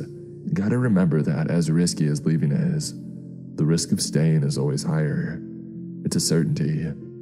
I'm going to be keeping my head down so you won't hear from me again. But keep your fingers crossed for me, please. Oh, and remember, if and when your local Chip Dallas facsimile starts telling you not to worry about a mysterious new disease called spontaneous human malnutrition, don't believe a word that they say. It doesn't exist, and you have every reason to panic.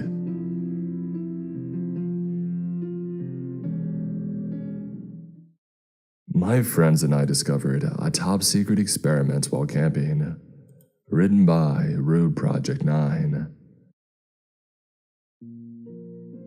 The campfire was warm. I liked this setting. Seth and Colton were on either side of me surrounding the fire, staring at it intensely just like me. We were all alone in the forest. I told them that I needed to get away from my family. I loved being in the wilderness, and though I was often a solitary person, my best buds were the only people that could comfort me in times like this. Thank you guys. I know sometimes I'm not easy to be around with my moods and everything, but this truly does mean a lot to me, and coming out here to accompany me in the forest. The forest that we were in was vast, but we were on the edge and near the trail, and if we got in any danger, we came prepared with tons of camping gear and a GPS, plus some physical maps too. Strangely though, this small area seemed to be unmarked on the map.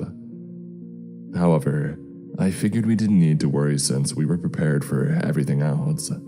It also helped that it was January and no one seemed to bother with being out here, since they were all seemingly wrapped up in their New Year's resolutions. Seth responded, "Hey, of course, Matic, my little bro." He rubbed his knuckles in my hair semi-affectionately, and I pushed his hand away since I really liked physical contact, especially out of the blue. I stared at Colton awaiting a response. He might have been the bag of rocks per brains in our group, but he was my friend and that was all that mattered to me. "Hey Colton, you there, man?" I waved my hand in front of his face. His eyes were dull and distant as if he was zoning out, and then he suddenly snapped up and exclaimed, Gotcha, sure, I'm here." He laughed, content to see me alarmed by his jump scare. "What the heck, man? Whatever, Colt, let's see if we can get some stories going. It's getting dark out. It's the perfect time for some stories, don't you guys think?" I said while discerning their reactions. I wanted to escape my bleak reality by at least telling each other some stories, especially scary ones. Colton's ears perked up when he heard that. "Alright, I got one. Prepare your ears for this one." It was a late summer night. 3 guys around our age went out for a little late-night snack. They had hopped in their truck and along the way they spotted some, let's say, strange things. Colton looked around at Seth and I to gauge our reactions. I had no reaction, but Seth was vaguely curious. Colton continued, The guys had seen fires burning in the distance while driving, but they couldn't tell from what.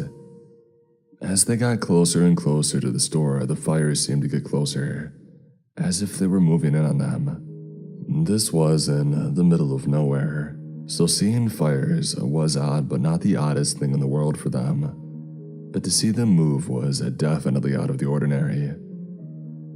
The fires started moving at a much quicker pace, gaining on the truck. The guys were getting scared at this point, so of course they sped up. The fires, however, spread to the road and stopped in front of the truck, so the guy driving the truck decided to stop. The other guys were confused as to why he would do that. The guy driving says, "We can't outdrive it. We've been driving for 15 minutes now, and the fires have matched our pace even when we speed up. I think I'm gonna go check to see what it is." The other two guys in the truck were shocked. They couldn't believe that he decided to confront what appeared to be fires that can move and keep up with the truck.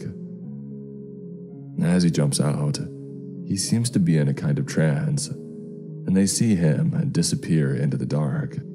After about 10 minutes, they start to worry, and they decide to go out and look for him. To their surprise, he's burnt to an absolute crisp. They try to run back into the truck fearing for their safety, but the doors are locked. They feel a heat behind them. They turn around to see a fire in the shape of a man, and that was the last that anyone had heard from them. Apparently, some people witnessed this, and that's how the legend began. I paused before offering my opinion. I glanced over at Seth, who seemed a lot more visibly shaken than me. Colton, sensing both of our reactions, seemed a bit upset at my indifference. He frowned at my expressionless face.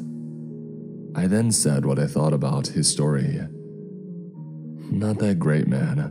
Honestly, we're out here in the woods and you would think anything would scare us out here. But that was truly a weak offering that you gave us." The ending was pitiful, and I could see it coming from a mile away. I tend to be very blunt with my opinions, especially when I'm not exactly in the best mood. Colton scoffed. "Alright, you know what? If you're not scared, how about you tell us a story then?" He elbowed Seth while smirking and waiting to see my response. I decided against it. It was getting late and the sun was beyond the skyline. Let's call it a night. We can maybe hike the trail tomorrow night. I'm kind of tired and I'd rather not do anything else right now. I'm more of a morning person anyway. If you guys want to stay up, feel free to though. Seth and Colton decided they would stay up for a few more, and I headed into the tent to get some shut-eye. I closed my eyes and tried to imagine tranquility. The forest was quiet, barring the birds and small insects that would stay up into the night. But those noises functioned like ASMR for me. It helped me finally have peace of mind. It must have been no longer than 20 minutes when I heard Seth come barging into my tent. I expected this sort of thing from Colton, but not from Seth. I shakily sat up. "Dude, what the heck was that for?" Seth looked wide-eyed. "Matic, we heard sounds coming from deeper in the forest, but it didn't sound like any animal that we know. We don't think we should set up camp here if we don't at least check it out, and make sure it's not someone or something else doing suspicious activities that we wouldn't want while we're trying to sleep, man." I thought about it for a second, and he was right. Even though I wanted to sleep, sleeping in was a dumb alternative. Besides, I wasn't scared of whatever was out there anyway. Whatever it was, I would just shove my earphones in to accompany them while we checked out the weird sounds. We gathered some supplies and headed towards the clearing in the forest. We started heading towards where these sounds were seeming to come from. I was hardly paying attention. I doubted it was anything out of the ordinary. I let them gain a few feet ahead of me. I started daydreaming of the life that I envisioned for myself. And people didn't really understand me, not even my friends really. I wanted to be more than this small town. I wanted to be an engineer and take my talents to new heights. They thought I gamed for no reason, but no. I coded in my spare time. It was something that I barely told anyone. Seth and Colton were starting to speed up and get further and further away, and they seemed rather enthralled in whatever they were pursuing. Colton yelped out and jumped into some thick bushes, and Seth reached in to go after him. I shook myself from my trance and started running towards where they had disappeared into. "Guys, where'd you go? Did you find anything?" I ran up to the bushes and pushed them apart to see. The weirdest sight that I'd ever laid my eyes upon. Seth and Colton were standing with their backs turned to me and swaying back and forth. I tapped them and went, "Yo, you guys feeling alright? Is this a prank or a joke?" I looked further past them to see a gathering of what looked like naked people. They're surrounding a fire and running around it in a circle as if practicing some kind of ritual. I glanced at Seth and Colton's faces, and they had white pupils. I waved my hand in front of their faces, but could elicit no response. I gulped. Not one to normally feel afraid in circumstances like this, but this was a peculiar circumstance. I decided to head down there. I couldn't shake them from their trance, so I had no choice but to confront these naked folks, even if it was against my wishes at the moment to do so. I walked up to one of the people circling the fire and I reached out to tap them. They spun around quickly before I could even touch them, as if they could sense my presence. They had literally no facial features. I gasped from shock at the sight. They had no mouth, eyes, nose, eyebrows, and nothing at all. It was a smooth, bare face looking back at me. The one facing me emitted a high-pitched frequency, as if they were in defense mode for me approaching them, and the others turned around as if on alert and emitted the same sound. I covered my ears to shield myself from the pain. I turned around to see Seth and Colton shaken from the trance. I guess the frequency had awoken them. I ran towards them and yelled, "Run! We have to get the heck out of here!" They spotted these strange creatures behind me and wasted no time and sprinted towards the bushes to push towards the path. Once I caught up to them, they breathily let out the words of desperation. They questioned me one by one. First Colton, who came by to no surprise to me. He was the most cowardly of us all, but he was still my friend, and this situation was unexplainable anyway. "Dude, what were those things? They looked like they had no face." He yelped while gasping for air, while sprinting forwards through the thickets and bushes in the forest. Next came Seth. "We should have never come here, man. I told you that it was a bad idea. I heard stories about the forest. People disappear out here, but you never want to listen, man. Why come here after hearing that stuff?" Seth was always like that, blaming others for his problems or anything that ever went wrong. I sighed before answering them both. I don't know how to answer any of those questions. I think our priority right now is finding a way out of here.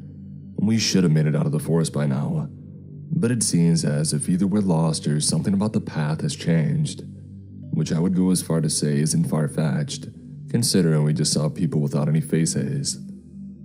I grabbed both of their shoulders and halted them in their tracks. "We can't go any further until we figure out a way to evaluate our surroundings." They looked at me in fear, but both nodded in agreement. I couldn't tell if what was in front of us was even real, but I had to take it as a fact. So I went with that as the first established basis, or else I would drive myself crazy. The next was that if we traveled in a straight line, that it was maybe our best odds out of the forest. But then again, it could throw us deeper into the forest and leave us here for the night. I had one ace up my sleeve though. That ace was a compass. I always came prepared because I hiked alone often. Even if this place was changing, I knew that our camp was located on the west side of the forest. That could never change, at least due to the landscape. If it were the forest itself changing, or the brush and pathways, our camp would be in the same spot no matter what. All I had to do was use the compass to locate our camp. Even though I couldn't pinpoint our exact location, I could use a narrow circle to guess what vicinity we were in. I located that on the map. Bearings helped with this as well. I tried my best to scan for any landmark that I could recognize, any hills, rivers, etc. If the forest was truly changing anyway, this would allow it to be much easier for me to locate a way out of here. I spotted a huge hill outside of the forest that could never move and decided to use that as my landmark. I found the hill on the map and decided to use my best of knowledge of bearings and lining it up with my compass to figure out where on the map we were. Once I did, I told Seth and Colton and said that we had to travel in the direction that I was leading them to get out, and we started heading that way. It was like the forest sensed that we were trying to get out. It started moving in front of us. The bushes moved to block our path and we stumbled and fell, and we heard footsteps approaching. We all slowly turned around while sitting on the ground to face what we knew was coming. The naked and no-faced people were behind us and they were bare-skinned and hairless. They looked like they were straight out of a factory, and they were made of Play-Doh. I have no idea what they were actually made of. They didn't seem human, or even organic for that. They continued to emit a weird frequency. I picked up a rock from nearby and smashed it over the heads of one of the beings, and its head surprisingly dented inwards, like it was made out of some kind of synthetic material. I turned back in disgust, and I looked at Seth and Colton. They both reeled in horror. They were at a loss for words. "We gotta get the heck out of here, man," Colton screamed. We started running full speed, and we ran through bushes, riverbanks. We saw animals, but they all looked extremely fake. Something was off about this entire place. We kept trying to find our campsite, but since we were scrambling now, it was getting much darker, and the hill that we previously saw was nowhere in sight anymore. We ran and ran and ran until we ran into what looked like some sort of building. And finally, I felt like we had a chance to get out of here. Seth started knocking on the side of it since it had no apparent doors or windows. "Hey, we need some help. Please, we're stuck in this forest and we can't find a way out." No response. Not that it was a surprise, really. The building seemed closed off for any sort of visitors. However, there were strange sounds that started to emanate from the building, like buzzings and beeps as if it were an operational machine. Maybe this wasn't a building after all. I turned to my friends. "Guys, maybe this isn't a real building. Maybe it's some kind of facility. I wonder if it's how these weird creatures came to be. How this whole weird forest came to be." Seth looked up at the facility with confusion and then understanding. "Okay, I have a plan then. We can't keep banging on this building like that. Maybe this is really the key to getting out of here. If people are doing weird experiments in the middle of this godforsaken forest, then they have to come out eventually to test the results." Colton was shaking and trembling. "I agree, man. We gotta do something to get the heck out of here. Maybe that's our best bet." So that's what we decided to do. The creatures were nowhere in sight for now, so we hid in some shrubs and waited. Hours eventually passed, and it was starting to get much darker out. Bugs were making their nightly rounds, and the air was tense and rigid. Colton was falling asleep, but Seth was awake and alert. As for me, I was indifferent. I had no idea what to think. The creatures had made an appearance since we last saw them, and we had no idea what to do. I decided to take matters into my own hands. "Screw this, I'm going up to this stupid building. I have a feeling they'll react to what I'm about to do." Seth reacted in shock, instinctively asking, "What are you doing? We're supposed to wait for them to come out." I rushed up to the building and found rocks the size of my head. These rocks were heavy but enough to do damage to that building if I could build enough momentum. I started circling around, swinging the rock in my hand, getting ready to launch it at the building, when I heard a whoosh sound come from the direction of it. I saw a slit in the side of the building that was open. I gestured to Seth and he nudged Colton awake, and they both ran over and were equally shocked as me. The door stood ajar, mist flowing out of it. It was dark and a void lay beyond it. I gulped but edged closer with Seth and Colton not far behind. As we stepped in, the door slammed shut. Alarms started blaring and the room shifted to a bright red hue. We all shielded our eyes from the bright lights. I had to admit, for the first time ever, I was truly terrified. Watching on the monitor, I couldn't help but feel a little bit sorry for these three young lads. They were a part of something far greater than they could even comprehend. This forest was grounds for testing and ways to figure out a way to save the world from a looming threat that they couldn't even begin to understand. Those human things out there without faces were just symptoms of the problem, not the actual problem. Since they were exposed, they could never leave now. They would end up just like them. A sorry way to go. Unable to speak, see, hear, or experience the world at all. A diabolical disease indeed. Professor, we have contained them. What's the next move? A question came from a subordinate of mine. I thought about it for a while. Perhaps we could study them a bit.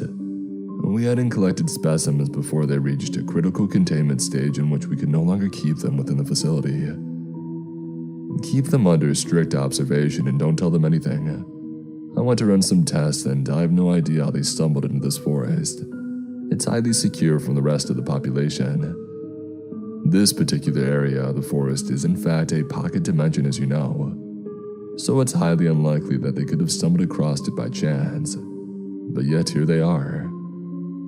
This is an anomaly for certain. There must be something unique about them and we'll figure it out. I shut off the monitors. These three boys would be here for an indefinite period of time. I couldn't risk them infecting anyone else. It's sad their lives had to turn out this way, but hopefully it wouldn't all be for waste. Maybe they were the key to solving all of this.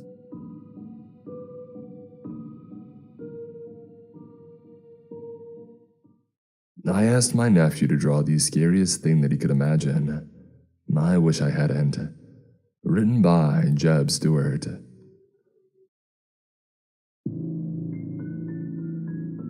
A child's imagination is the most powerful thing on this planet. I've always believed this, and I've always encouraged kids, especially my nephew, to pursue and delve into his artistic side.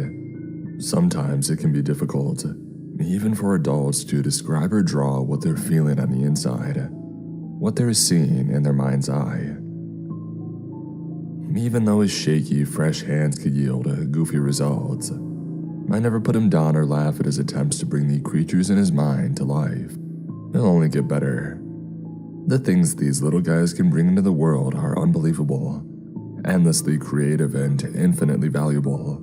At times it can be frustrating, believe me, when we're working on math problems or other schoolwork, as he seems to be lost in his thoughts in his own little world.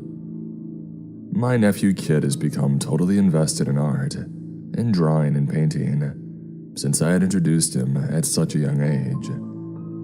I was basically a parent to Kid at this point.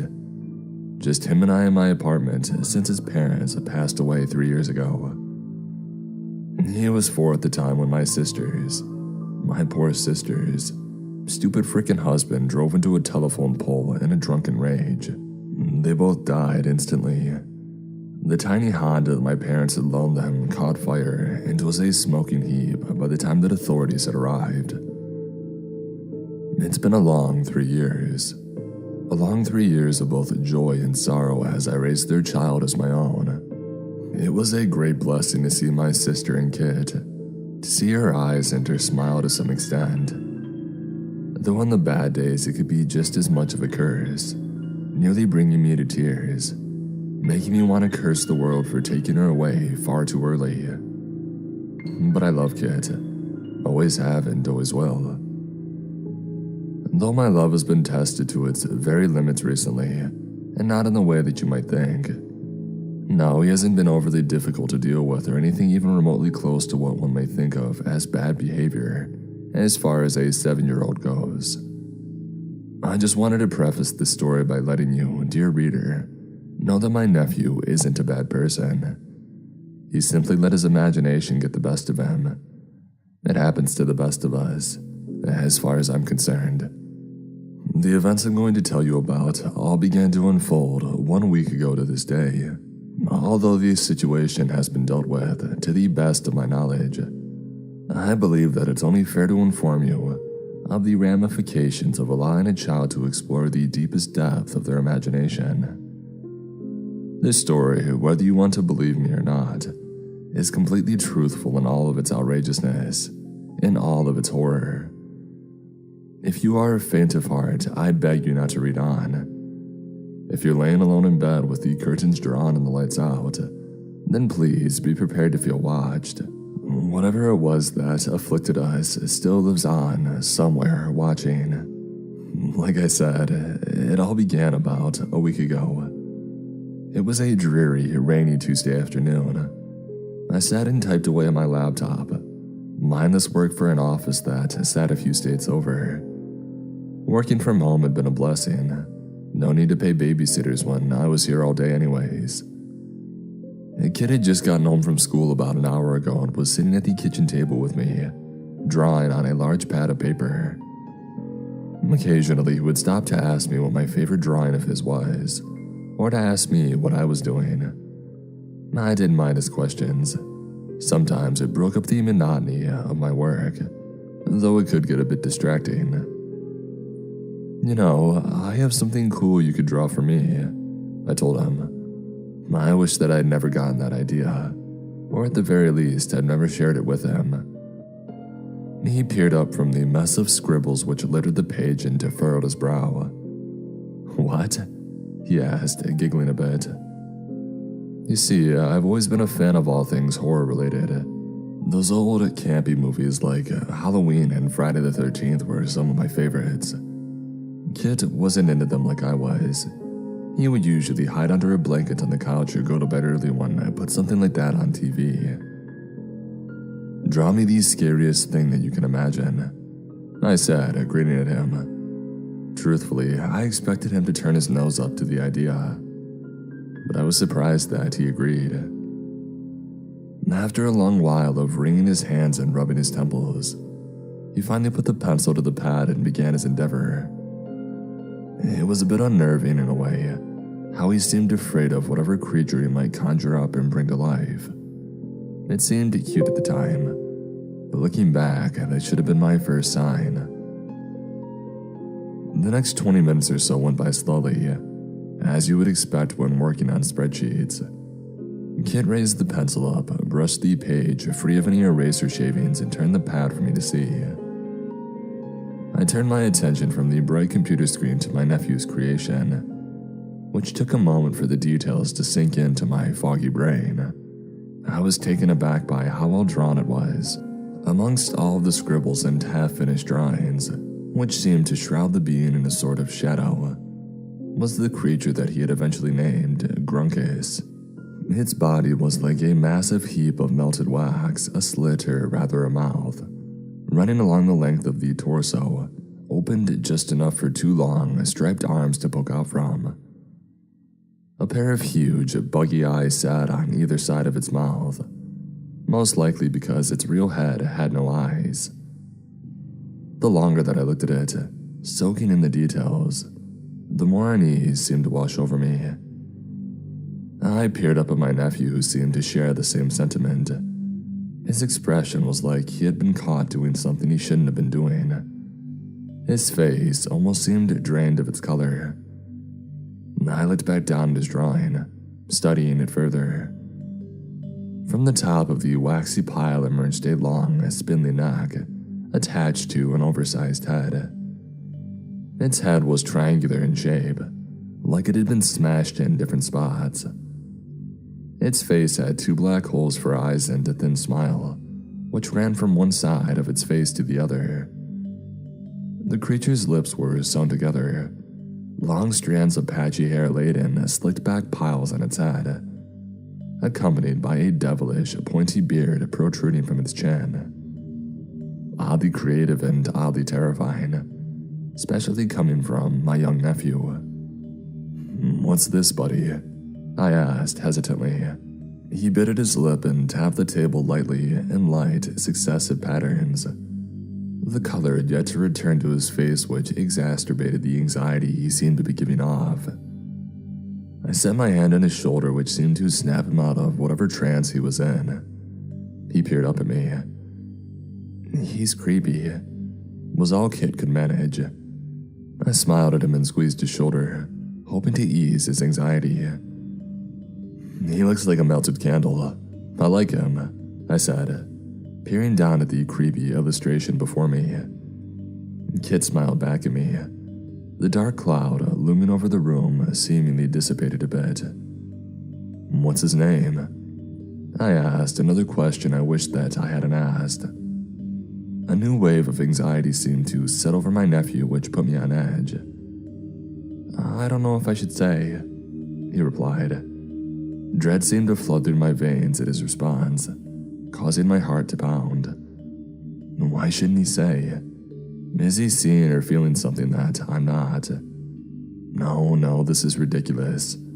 I'm playing into his imagination way too much. At least that's what I thought at the time. "Oh, come on," I said before questioning him further. "What's the harm?" I chuckled, albeit nervously. Kit took little time to reply, his eyes burning into mine with deadly seriousness. "He wouldn't like that," Kit blurted out. That caught me off guard. Was this some sort of game? Well, like I said before, Kit scares easily. A child's imagination is so strong, so powerful that it can rule over their real life. "It's just a drawing, buddy, and it can't hurt you.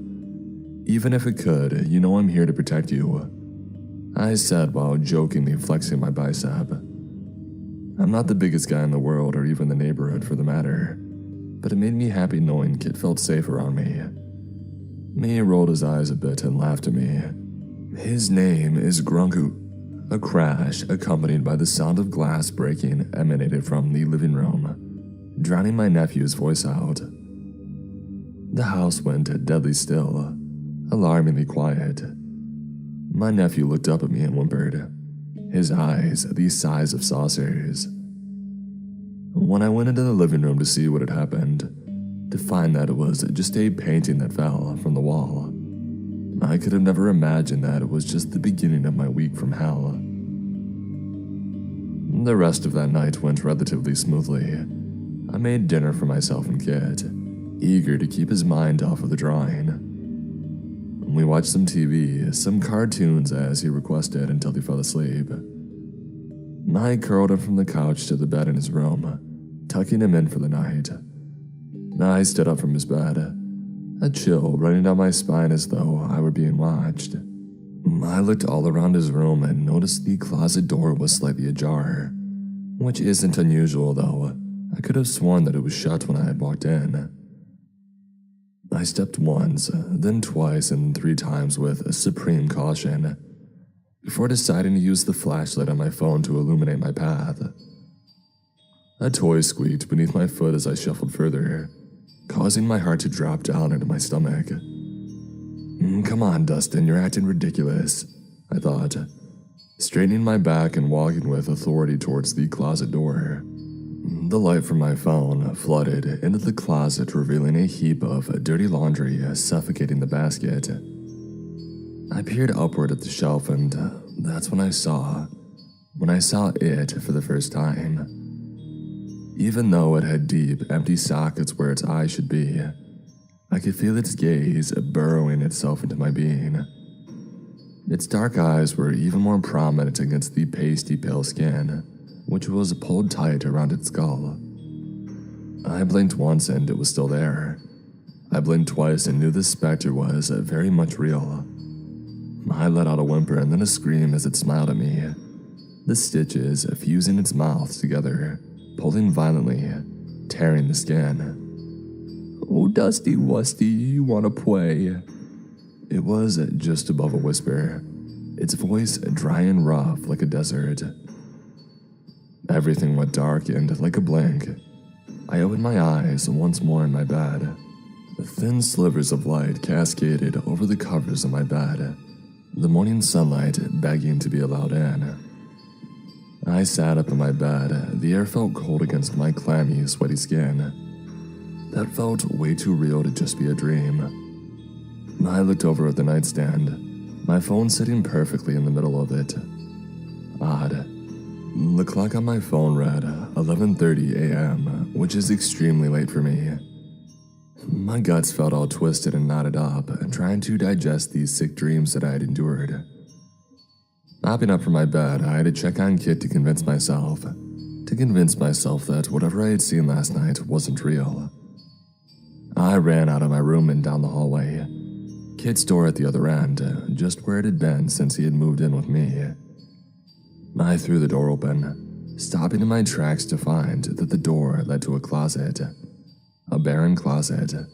Nothing but a couple of navy blue shirts hanging off to the side. None of it made sense. I ran from door to door in my house, but to no avail. Kit wasn't here. It's like he never was. I ran back to my room and made a beeline for my phone. I had to have answers. I picked up the device and it responded immediately, showing only one notification. A text. From my sister. I felt dizzy and sick, nearly on the verge of some sort of mental break, like I was on an elevator falling uncontrollably, impossibly deep. Her name was right there on my phone, as it had frequently been before I think before she died. No, she definitely died. Holly. It read above her text. I felt sick. The message was innocent enough. Hey, are you still watching Kit today? I wanted to call her and scream into the phone. Scream at her. Scream at whatever horrible prank this had to be. I've been watching Kit every day since you died, is what I really wanted to yell, but I began feeling so unsure of myself, as though these last few years had been an awful, prolonged fever dream. I mean, like this happens, living life in a dream. It's just not supposed to happen to me. I responded simply, yeah, bring him whenever. I'm glad that I could masquerade behind a text message and hide how confused and scared I really felt. My entire body shook and screamed at me that something was horribly off. Despite this, I continued on like it was any other day. Maybe it was some sort of shock response, but I continued on to my office to log in for work. After a while, I had gained some amount of composure, brewing a pot of coffee and beginning a fresh batch of spreadsheets. I couldn't help but flinch every time I noticed a certain coffee mug that was seemingly out of place, or a chair that just sat a little too far from the kitchen table. I had bought 2 of everything for Kit and I.